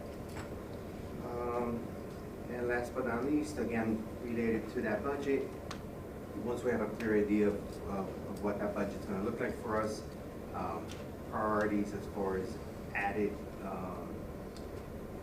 prerogatives will be discussed at that point. Concludes my report. Thank you, Mr. Clavijo. Ms. Erenthal, Passaic County School Boards Association. There are no updates this month. As far as New Jersey School Board Association updates, I've said it every month, I'll say it one last time. We are mandated to undergo certain training depending on the year that we are in our election cycle. Years 1, 2, 3, 4, 7, 10. If you have not done your training and you're in one of those years, please reach out to Karen Skay. If you cannot figure out what you need, you go and log into your account. It should say what you need. You can complete it very quickly. It can be self-paced. I was able to do mine very rapidly, but make sure that you do it because it is by calendar year end. So January 1 starts a new year of your term. Okay. So if you have any questions, just reach out to Karen Skay. Is that correct, Mr. Screeder? Yes, that's Okay. And I know that she has sent out some emails to some people, so just check. We want to be in compliance. Dr. Morel, policy? We did not meet. Mr. Palouse have CPAC PTO. I have a few things. Thank you, Madam President. On the Ed Foundation, there's mozzarella making class that's coming up. The instructor is Vinnie Mutz. I think if anybody's ever done it before, it's been a really popular event. There's 3 nights, January 12th, which there's 22 seats remaining. January 13th is sold out, and January 19th has 8 seats remaining as of today. It's going to be in the high school cafeteria, and it will be from 6:30 to 8:30 on all 3 of those nights. And the Ed Foundation is also in the process of selling raffle tickets. If anybody's willing to volunteer and help out a little bit, you can reach out to Jennifer Doyle. And whether you want to buy tickets or get tickets to sell, you can email hawthorneedfoundation@gmail.com. Also, with the Ed Foundation, save the date for May 21st. The Ed Foundation is going to be partnering with Project Graduation to host a food truck festival and street fair, and we'll have more details to come. And just a quick note on the high school, there is a PTO meeting tomorrow night. Tracy Brzezinski is still selling umbrellas. I think there's still some remaining. As mentioned earlier, on the 15th is the high school holiday dance. So congratulations, and hopefully everybody has a really good evening that night. And then on December 21st, the winter concert in the auditorium. And I believe that concludes my report. Thank you. Thank you, Mr. Palouse. Mr. Reicher, curriculum and instruction. Sure, we met on December 6th. A lot of the topics that we talked about were already spoken about tonight. Hero and Cool Kids and No Place for Hate, which Mr. Serino touched on both of those. We talked about PCC update. We received $10,000 from them for Makerspace, 2 3D printers, 15 Galaxy tablets, 30 TI-84 graphing calculators. We did talk about the health curriculum, which was already mentioned and had a presentation tonight. Instructional PLCs at LMS and the high school. Staff have had Mondays to meet. Staff is working on differentiation with students. That's the main focus for this year. And then we also talked about something that is in a draft right now, of doing option 2 in the high school for the 2023 year. There are many different parts to it, but one part is high school students to get college credit. There are also other parts that if students play high school sports, they can opt out of PE. There are other sections about workplace training and apprenticeships. So this is something that is in the draft mode for next year. One other comment just about esports that was mentioned before. Esports right now is like the hottest thing going on in college, and they are giving scholarships for esports. University of Delaware probably has the nicest one that I've seen when I toured colleges last year with my daughter. And just as a final curriculum instruction report, thank you very much. It has been 10 years. I know you all came out tonight for me. It has been fun. Thank you so much for voting me in 4 times, and the board members that are up here are incredible. And one thing to keep in mind, I know a lot of you ran for the board too, is you get paid 0. So in 10 years, that's how much I probably made. I actually have 2 quotes for you. I found them from Brainy Quotes. I hope they're okay. I don't know who wrote them, but they're all about 10 years. So one is, to me, old age is always 10 years older than I am. Bernard Baruch, whoever that is. There's my favorite one that I found on Brainy Quotes. 110 years from now, no one who is here now will be alive. Maury Schwartz. That concludes my report. Thank you for leading us with such a positive note, Mr. Reicher. I'm not saying goodbye to you now. You will be at reorganization. You will be at reorganization. Of course I wouldn't. It's That's a short meeting, but just wanted to finish. As will Mr. Dwight. Okay, public be heard. At this time, members of the public may ask any questions or make comments on educational issues or school matters. Please remember to state your name and address and keep your comments to 5 minutes in length. Do you have a sign-in sheet today? There was one. Dr. Jabbar, did you I steal think it? she took it. No, I wasn't it gonna call her wasn't out, there. but you guys did. Oh, It wasn't there. Patty reads I it. just saw your stuff. I think, You know what, here. would you like me to go get a piece of paper? No, I have to. I have everything, but not that. It might have been Patty. So it- Patty from the school board. Thank you. Thank you. I only have great body shop. Somebody stole it. Eric Mulkey Colton, 236 Lafayette in Hawthorne. So I just wanted to say thank you for your dedication and always putting our students first, being level-headed, always being funny. Even in moments when we really needed a laugh. And I just appreciate all you've done for our kids over the last 10 years. I know that I entrusted you with my children, and all of us did. You were elected in, and I just really appreciate it because it is, you don't get paid, and it's a lot of time and time away from your family to help ours. So I really appreciate it. Thank you so much. I'm not as funny as Mr. Poulos, but I try. I don't know why I say that. Just kidding. So I'm really happy to hear about the things happening at LMS and that we added a security guard and that you are aware of the things happening outside of the school and that you're discussing at the board meeting for all to hear, because I feel like it's been put on Facebook a lot, videos of kids on Facebook. I know if that was one of my children, I would not want them on Facebook. So I appreciate you guys addressing it and taking the time to look into ways to help our kids. I went to that middle school. It was rough when I was there.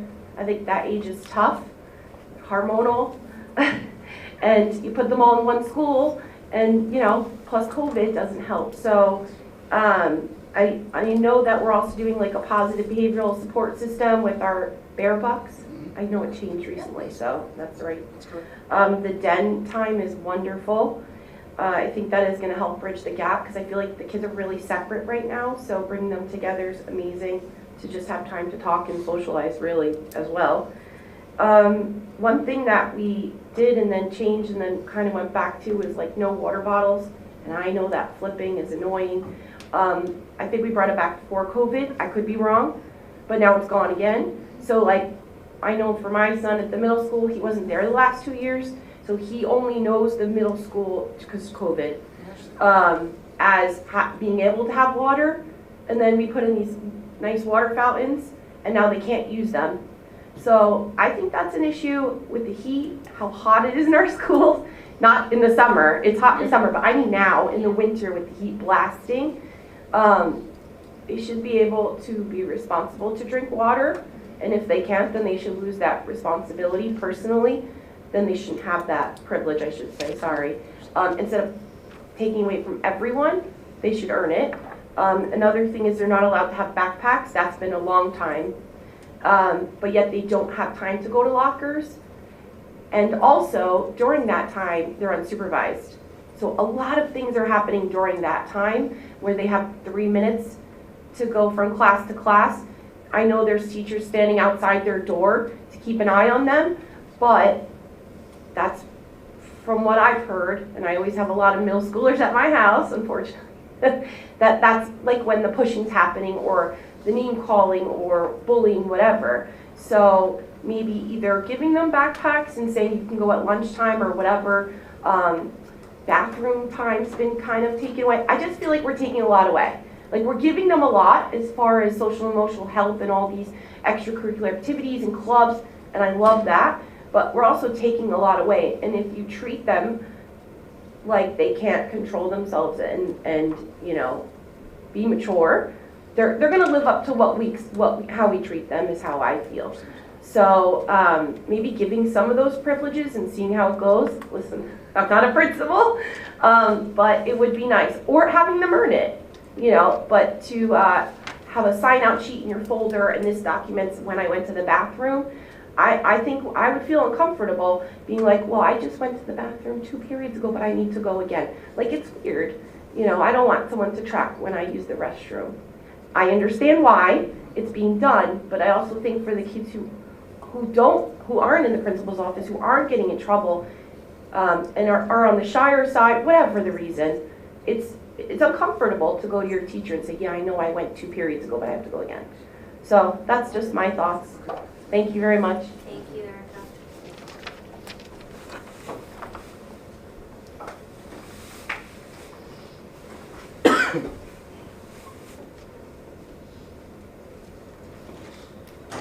I might have to lower this. Sorry. It should Like, end. does it lower? No, it should It'll end at the catch top. it. Okay, it'll catch me. All right, let me sign in first. We can hear you. Okay. So my name's Amanda Ackerman, and I'm from 23 Sherman Ave in Hawthorne. And I appreciate the open dialogue that's occurring about the health curriculum, but I still want to kind of bring up some things since it is a working document. Just even before coming here, I was clicking through the document, and there is a 7th grade lesson in particular that deals with sexual assault and sexting, which I don't have a problem teaching about. The objectives are identify examples of flirting and chatting that can be inappropriate or risky, demonstrate an understanding of how to deal with uncomfortable situations when communicating online, define consent and sexual agency. Again, don't have an issue with any of these. Assess the degree of risk in a variety of situations and identify strategies needed to reduce deliberate and non-deliberate injuries to self and others. Compare the risks and benefits of self-disclosure in relationships. Identify the risks and potential consequences of sexting, and use the feelings and options thinking routine to consider how to respond in situations where sexting could occur. I click on a lesson within that specific framework, and core lesson 4 deals with sexuality within technology, and it specifically talks about porn. What it does say within the presentation is porn doesn't show everything. Porn shows lots of penises, vulvas, and orgasms, but it doesn't always show the things about sex that most people value. And then it starts listing things that people would value in sex: talking, laughing, kissing, negotiating, verbal consent, cuddling, how people feel after, emotional relationships, sex that doesn't end in orgasm, use of protection, foreplay, and appreciation. Again, this is a 7th grade lesson. And then another slide within it compares and contrasts real life penises with penises that are in porn. So the chart that was within this lesson that is being taught by a teacher up front has penis size in real life 5 to 6 inches, in pornography 7 to 9 inches. Foreplay required in real life is 10 to 12 minutes, in pornography is none. Pubic hair is 65% of people with vulvas and 85% of people with penises. That's in real life. In pornography, it says none. For longevity in real life, it says 75% of people with penises ejaculate within 3 minutes. In pornography, it says sex goes on for a long time, for hours. In real life, it talks about orgasm, and it says 71% of people with vulvas don't orgasm through penetration alone.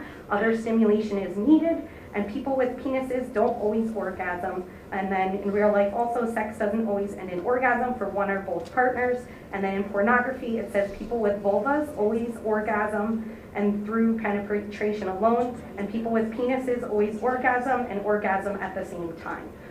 Just from reading that alone as an adult, I find it rather graphic. And so having it being presented at a 7th grade level, again, Dr. Chervona, I appreciate that you brought up the point about knowing your audience. I want to ask the board, is this appropriate for your audience? Is this appropriate for the children? Are you okay teaching students this and having a teacher, whether male or female, stand up in front of them and have that being a lesson that is spoken? So I urge you as a board, as teachers, to check the resources and think about how to present the information in an age-appropriate manner.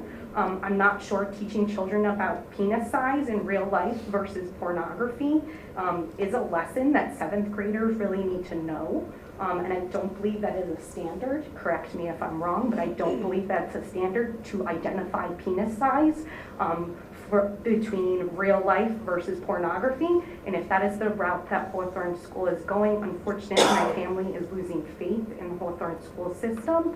And I can say nothing but great things about the K-5 school for Roseville, but unfortunately, as a family now, we're kind of being forced to make decisions based on curriculum that's being presented. And if teachers have already gone through this curriculum and it is being vetted as something that is appropriate and adopted by the board, it's a little disheartening. So thank you for your time. Thank you so much for your time and your research, and obviously very uncomfortable terminology that you had to get up and say publicly, but thank you for sharing that. Thank you.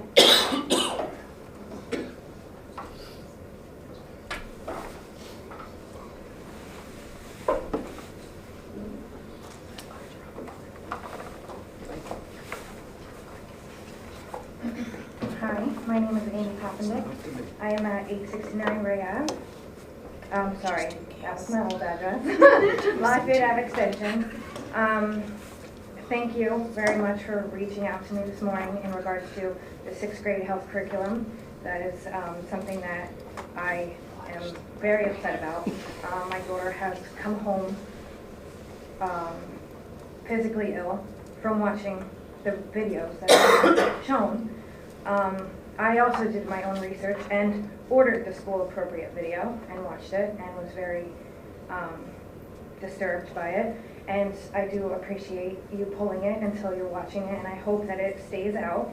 I know that it's been being shown for 10 years and no one said anything. I'm shocked about that. But I do have a question. When I brought this up to the principal and you and Mr. Vana, I was told that we could not opt out. So I do understand that you can't opt out for the whole year. I understand that now. However, when I do my own research, and it does tell me that if at any point parents' rights state that at any point in instructional, health, family life education, or sex education, not just sex education, if we are uncomfortable, we are allowed to opt our children out. Not of the whole thing, but of the specific lesson. Now, I had asked, I did not want my daughter in that classroom. So instead, I was told that she could not opt out numerous times, so I told her to get up and leave. And she left the classroom for, I don't know how long, but she left it for that period. So I just want to know, as a parent, do I have to pick my child up from school during that period because I don't want them, being shown some of the things? Or is there a place where they can go if a video is being shown that I do not want them to see? And I know that that's a fine line because you can't opt your child out for the whole year, but with, for example, the video that I had brought up, I didn't want her seeing that, and now she can't unsee it. So I would just like to know, as a parent, I know we have rights, what are they? Thank you. I can speak to that if you would like. I spoke a little bit, I don't know if Mr. Spirito wants me to. So just to clarify, the particular unit that you're speaking of falls under the nutrition standards. So that is why, for clarification, you can't opt out of it. It's a nutrition standard that's been there. It's not on the social, sexual health, or family life. Right. So that is where we get into a bind of not being able to physically support you, or I don't know if support's the right word, but like agreeing with you to allow your child to walk out. I agree as a parent, like that is your choice, and I don't think anybody would ever penalize your child or get her in trouble for walking out. But from our standpoint, there's a particular statute that allows us to support moving her to an alternate location for alternate education during specific standards. And the standard that you're speaking about, which doesn't have to do with sexual health, falls under nutrition, as does the meal. So that was the only reason that I explained back that it could not be opt out. Sorry, excuse me. Can you just, I think you have to just sign it. Oh, no problem. Oh, no pen? Here, There's a pen. There's a pen. Oh, that's my pen. Oh, I was like, there was no I'll give it back. I left my pen. I'll give it Your back. pen now. I spoke in brand. That's what you get. you can put this one up there, so everybody else can So many times. Really 5 minutes to speak, 30 minutes. just for clarification, because I don't think I quite understood, are you saying then, I understand that it's not an opt-out, but a parent can have them? No, I'm saying I don't think, since Mrs. Papadek instructed her daughter to leave the room because she was uncomfortable, that anybody in here would agree that they would let her daughter get in trouble. Gotcha, okay. Like, we can, as a school district, support the opting out of it, but I can't instruct Mrs. Dever to remove her from the educational setting for something that we don't have the regulation to, because that's. So just for the general public and myself included, though this, right, I'm speaking as a parent now, Yep. not as a trustee, what is the correct form for a parent to take to maybe voice their opinion, because I know it may not be here, right, as a district. What is the appropriate forum, I'm assuming legislators or something to that effect, that can be presented to? So, Right, because for me, I'm speaking Right. for myself, there is a fine line, in my opinion, where it's kind of crossing over, where we're taking a different topic, burying it in that topic.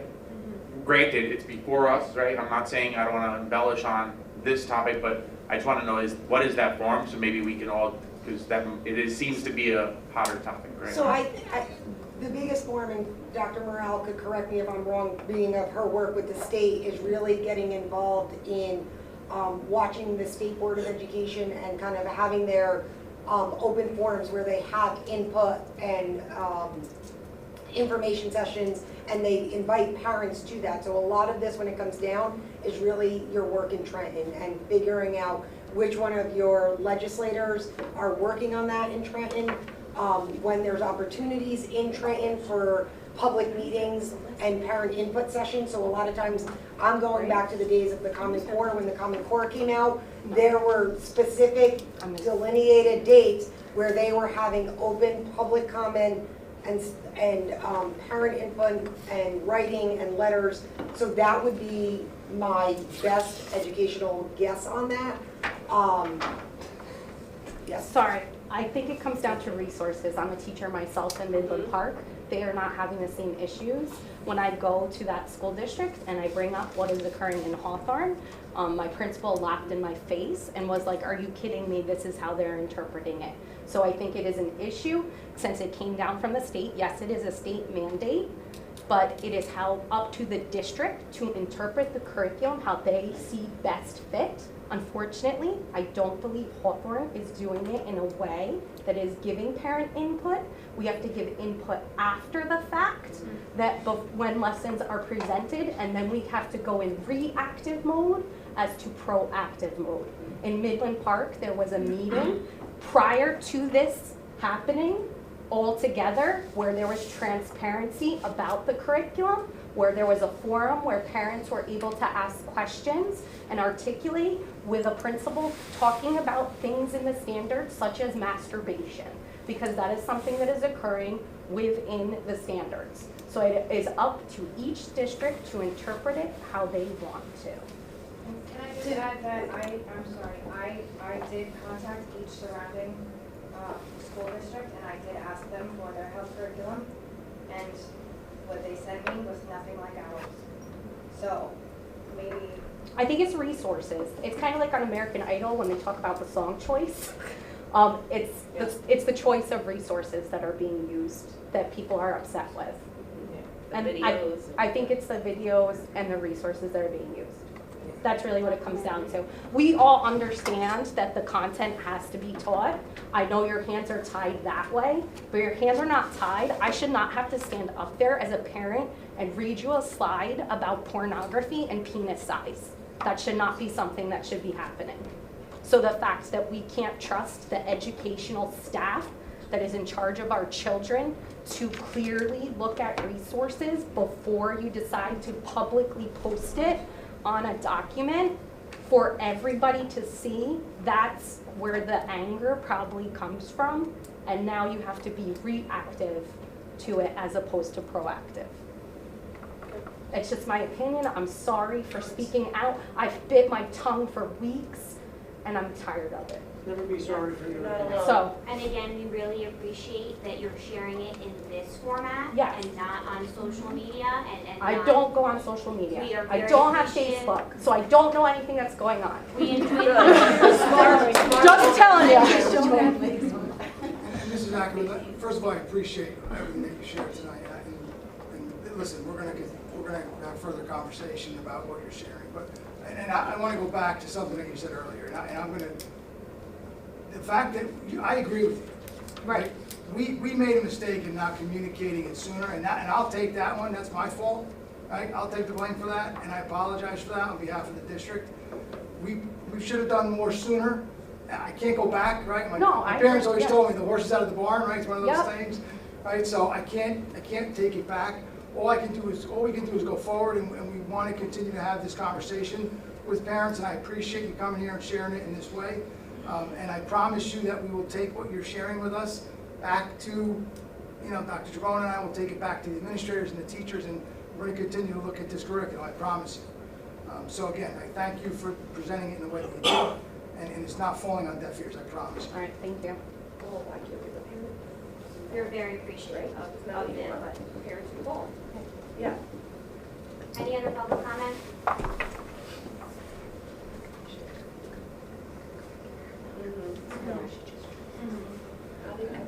I put it up there for you.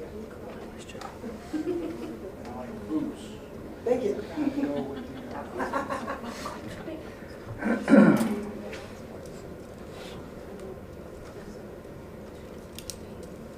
Good evening, everyone. Mike Doyle, 15 Mandan Terrace. I'd like to make a few personal related comments. We'll be very focused, very narrow, and directed to one particular individual, Bruce Reichman. Bruce, I think I can tell you the last time I stood here speaking at this microphone probably was roughly 10 years ago when I was advocating for my children to have the district take a road of educating the district more on allergies. I believe you were sitting on a board at that time, right? At that meeting? I think you were there too, Alex. I don't know if you were there. Were you there too, Alex? No, you hadn't come on yet. Right, I think it was right like us. So that's how I got my start on the board, and I met you shortly thereafter. And I had the privilege of serving 6 years with you on the board, collaborating, sharing good times, bad times. I got to tell you, you're a stand-up guy. You bring a lot to the table.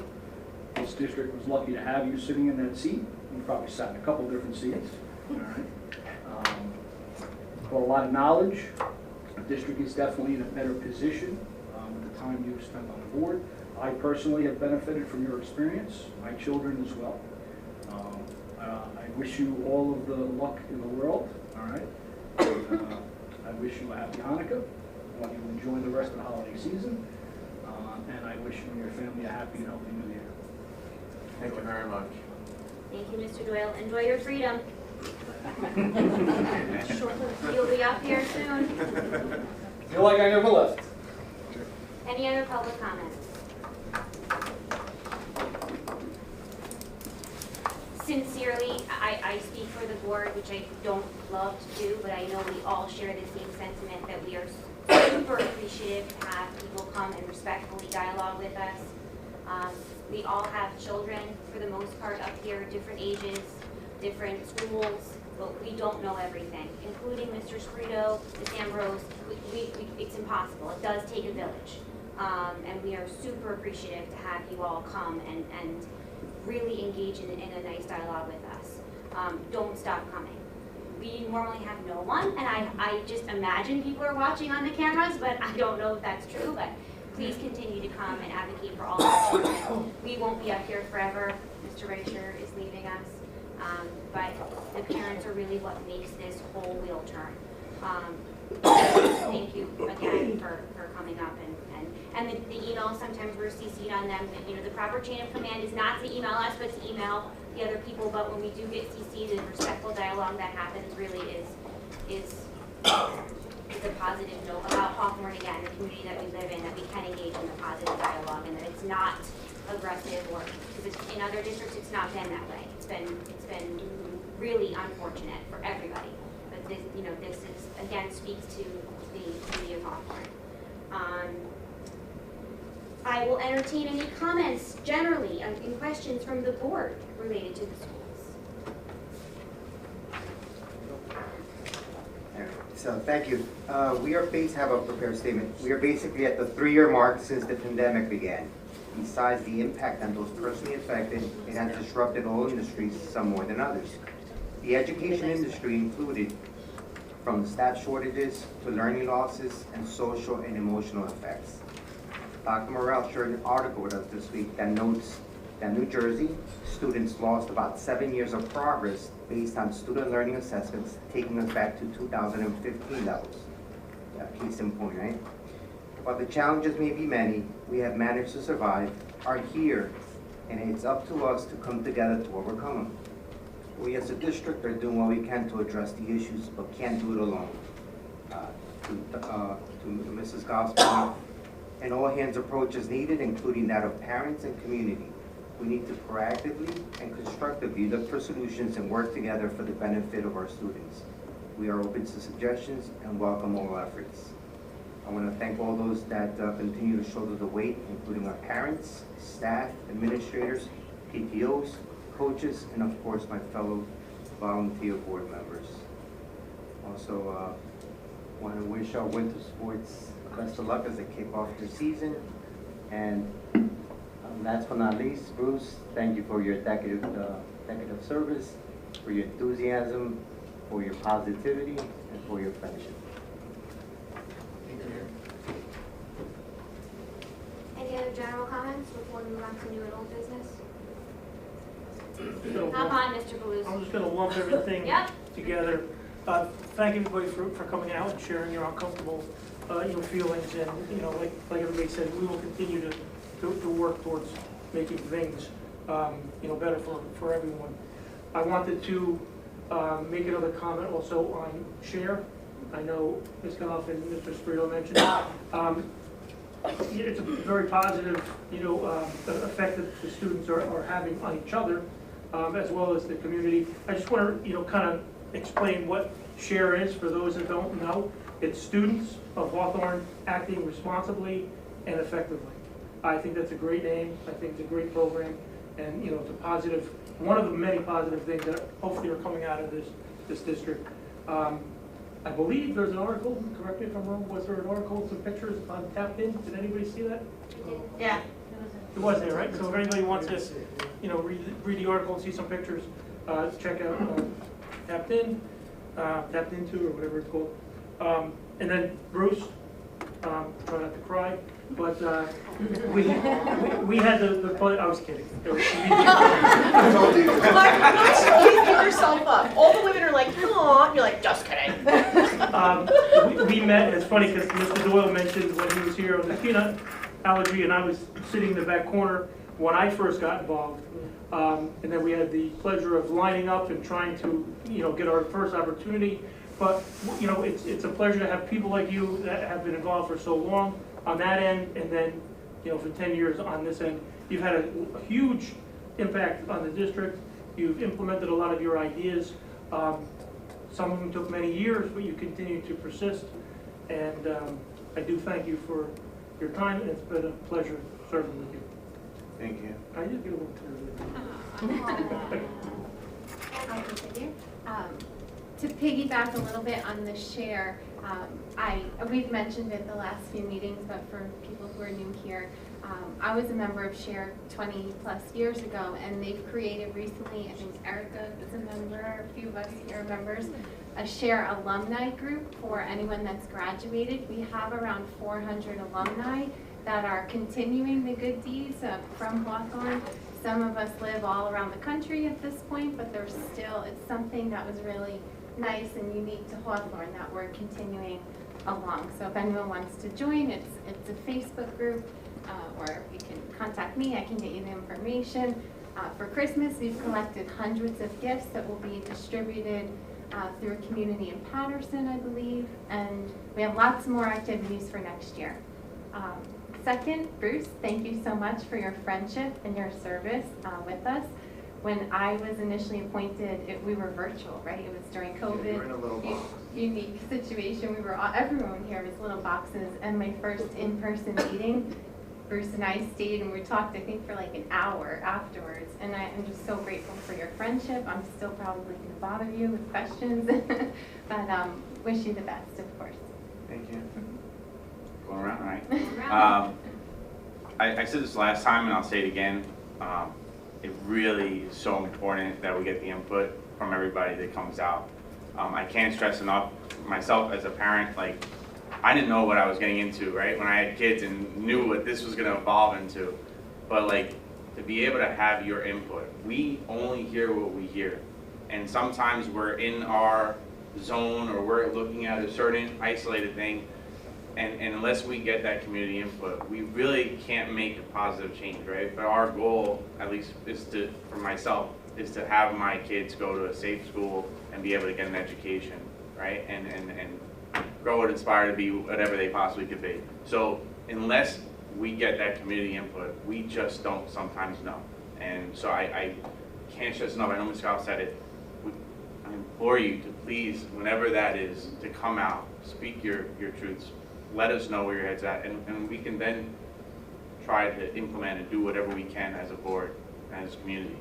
So thank you.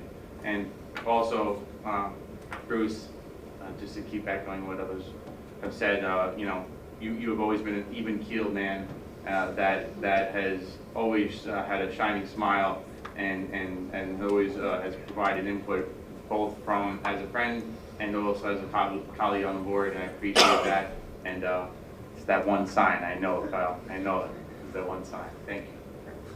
Marco did not put a sign on my lawn. I told him if he loses by one vote, that's the reason. There was a sign on my lawn the next day. I'm good, thank you. No, just thank you. I mean, I appreciate like the kind words, and I think the biggest thing that we tell kids and same for adults is just do be yourself. And when I got into it 10 years ago, it was because we had no technology in the district. We had a satellite dish on top of this building that gave us, not really wireless, I don't know what it gave us in the other schools. And when I went to go visit the schools when I was part of the Education Foundation, it took a student 15 minutes to log into the computer. That's when I kind of knew, you know, I would get involved in it. And I've just been lucky to use some of the knowledge that I have and from my day job, and then impart it here with technology and curriculum. And just thank you to everybody. Thank you to the community. I'm 4-0. I'm going out 4-0. I haven't lost any elections. Should rub it in, Bruce, rub it in. No, thank you. Also, thank you very much for your input, because without your input, we wouldn't know, like you said, is going on. And we will look into matters. Also, I just want to say I went to the 4th and 5th grade Christmas concert at Roosevelt School. The 5th grade band played, and the 4th and 5th grade chorus sang, and it was a great show. It's on a positive note. And I just have a question for anybody else that is interested in the sports. Is there a way to get a printable schedule of, let's say, hockey or basketball, or is it just calendar-wise? Because I know we can get it on there on the calendar, but is there... Hockey looks different though. Hockey could be, it was that one page. Hockey was I think Lakeland put it out actually. I could say that it was actually posted. I've seen that sometimes. Like it has the picture of the team and it has like. Yeah, don't the coaches actually they put it out, right? So usually like a Google Classroom. Calendars and stuff, but they don't really print. I could get something. But have you gone on the athletic schedule? You can. Yeah. But it's on the calendar. Like No, if I you want... can sort out by sort what you want to see and sport, print that out. sport. And subscribe. You can subscribe to a calendar and it imports to your phone if you have an iPhone. I don't know. It could be done on Android. I don't know. I'm just saying. It could be done on Android. I get text messages about it. So yeah. And I want to thank Bruce for his 10 years of service, and it's been a pleasure sitting next to him. Thank you very much. They do have it in Wayne. Every single place you go to in Wayne, the sports college. That's what I was thinking about. Yeah, they just, It's like the it's not coolest thing pictures ever. of kids, it just says, women's volleyball, and we'll have all the listing of the games, it's cool. Yeah, because I would love to go to hockey, but I have to see that with my sons. Hockey exists, but it's Lakeland made it. It exists on a one-page. Yeah. Yeah, I'll get some. I'll get some. Just had a quick question. Does Hawthorne have a learn to play program when it comes to ice hockey? Do we know? There's a roller hockey. Right, but not ice hockey, No. right? Okay, just asking. Ice House has a program, and so does the one in Hackensack. They have like a different age group where you can. I know sign there's up one for. in Wayne that I just looked into. I just Yeah. wasn't sure if we had anything local. We don't have it personally. Dr. but Morrell? ice rinks do. So I just want to, echo my fellow board members. Again, appreciate the public coming out to speak, especially around the topic regarding comprehensive health. You don't need social media. You see it on the news, how board meetings across the nation can be very contentious and violent. And I'm always appreciative that when we do have guests in our audience, and I don't want to say necessarily guests, maybe that's bad word, but we have the community come out. Whenever someone speaks, I am always appreciative of the manner in which the questions or the concerns are shared, which I think overall presents our community well, that we're able to engage in this conversation. I can say that regarding something that Mr. Spirito already talked about, and a comment that was asked, no, I do not think that is appropriate to answer your question. I personally don't agree with the 3R resources or the Amaze videos, but I do agree with a comprehensive health and sexual education that provides medically accurate instruction that is culturally relevant and inclusive. I do believe in that regarding how the standards are raised.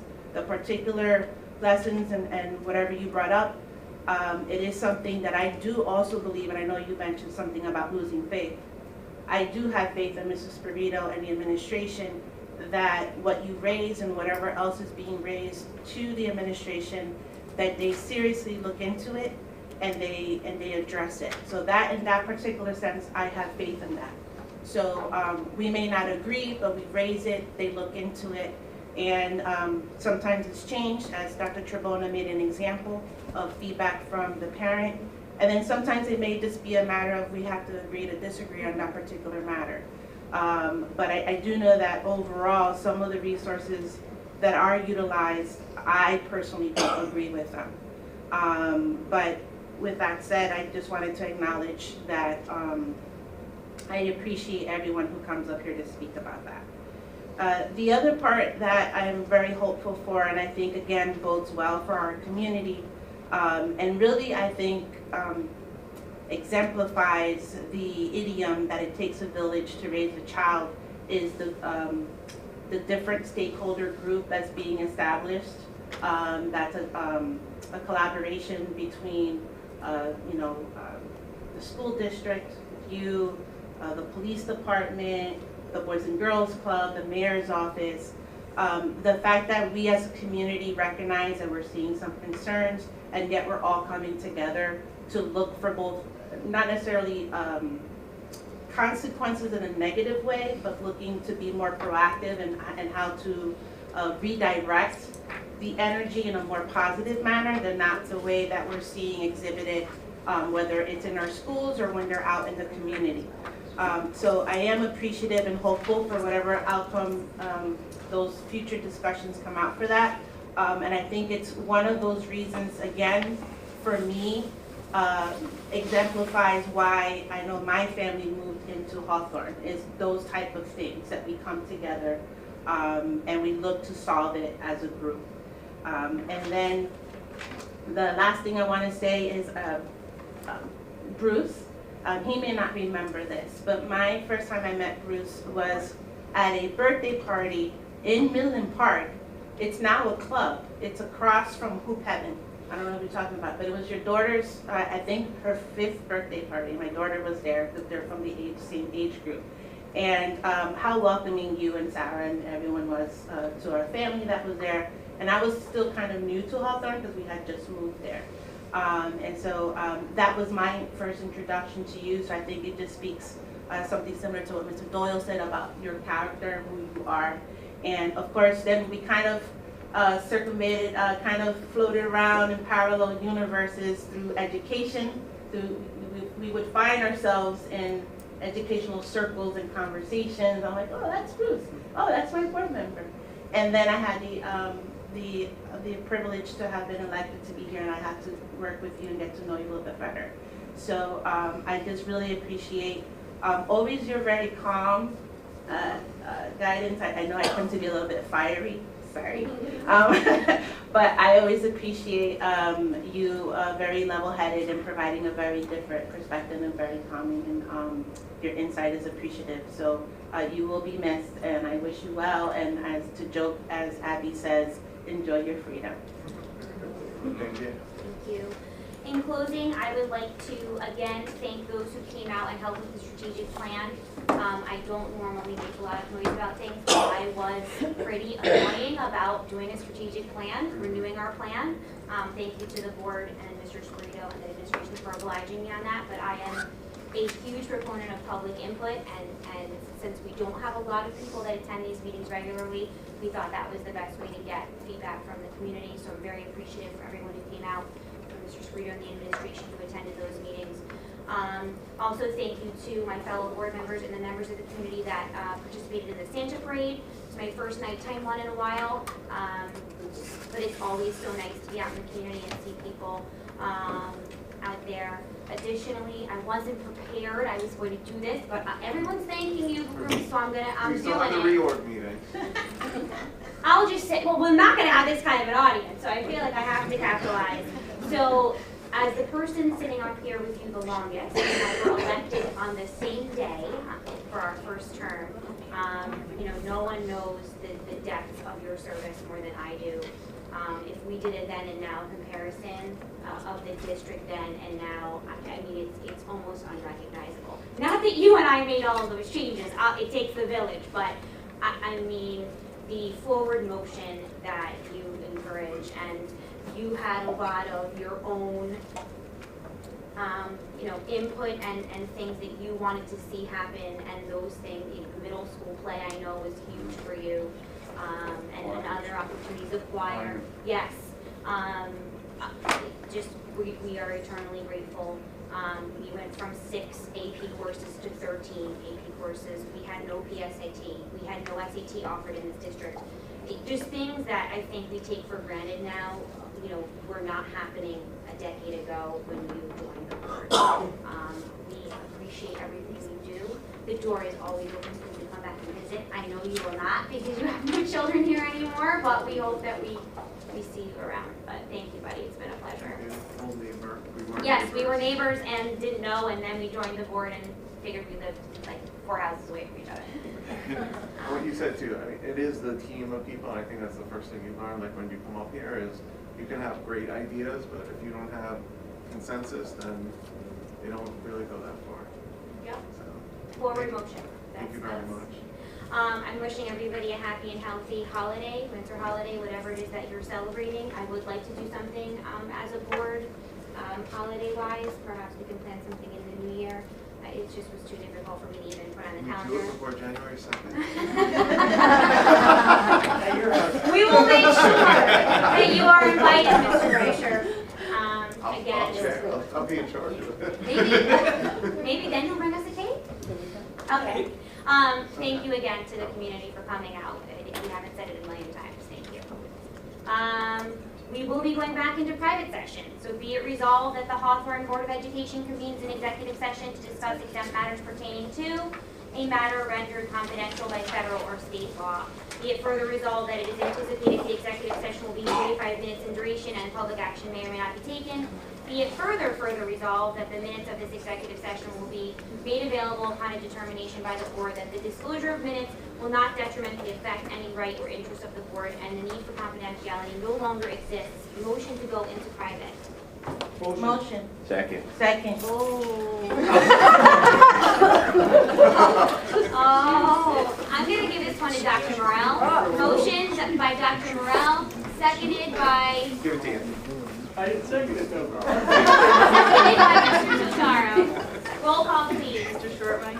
Yes. Mr. Totaro? Yes. Mr. Clavijo? Yes. Not me. Ms. Erentraut? Yes. Dr. Morel? Yes. Just give them Mr. a Yes. good roadmap. Mr. Rossi? Yes. Yes. Happy I'm holidays. using the restroom very briefly. I will be back. Probably got a couple other places maybe too.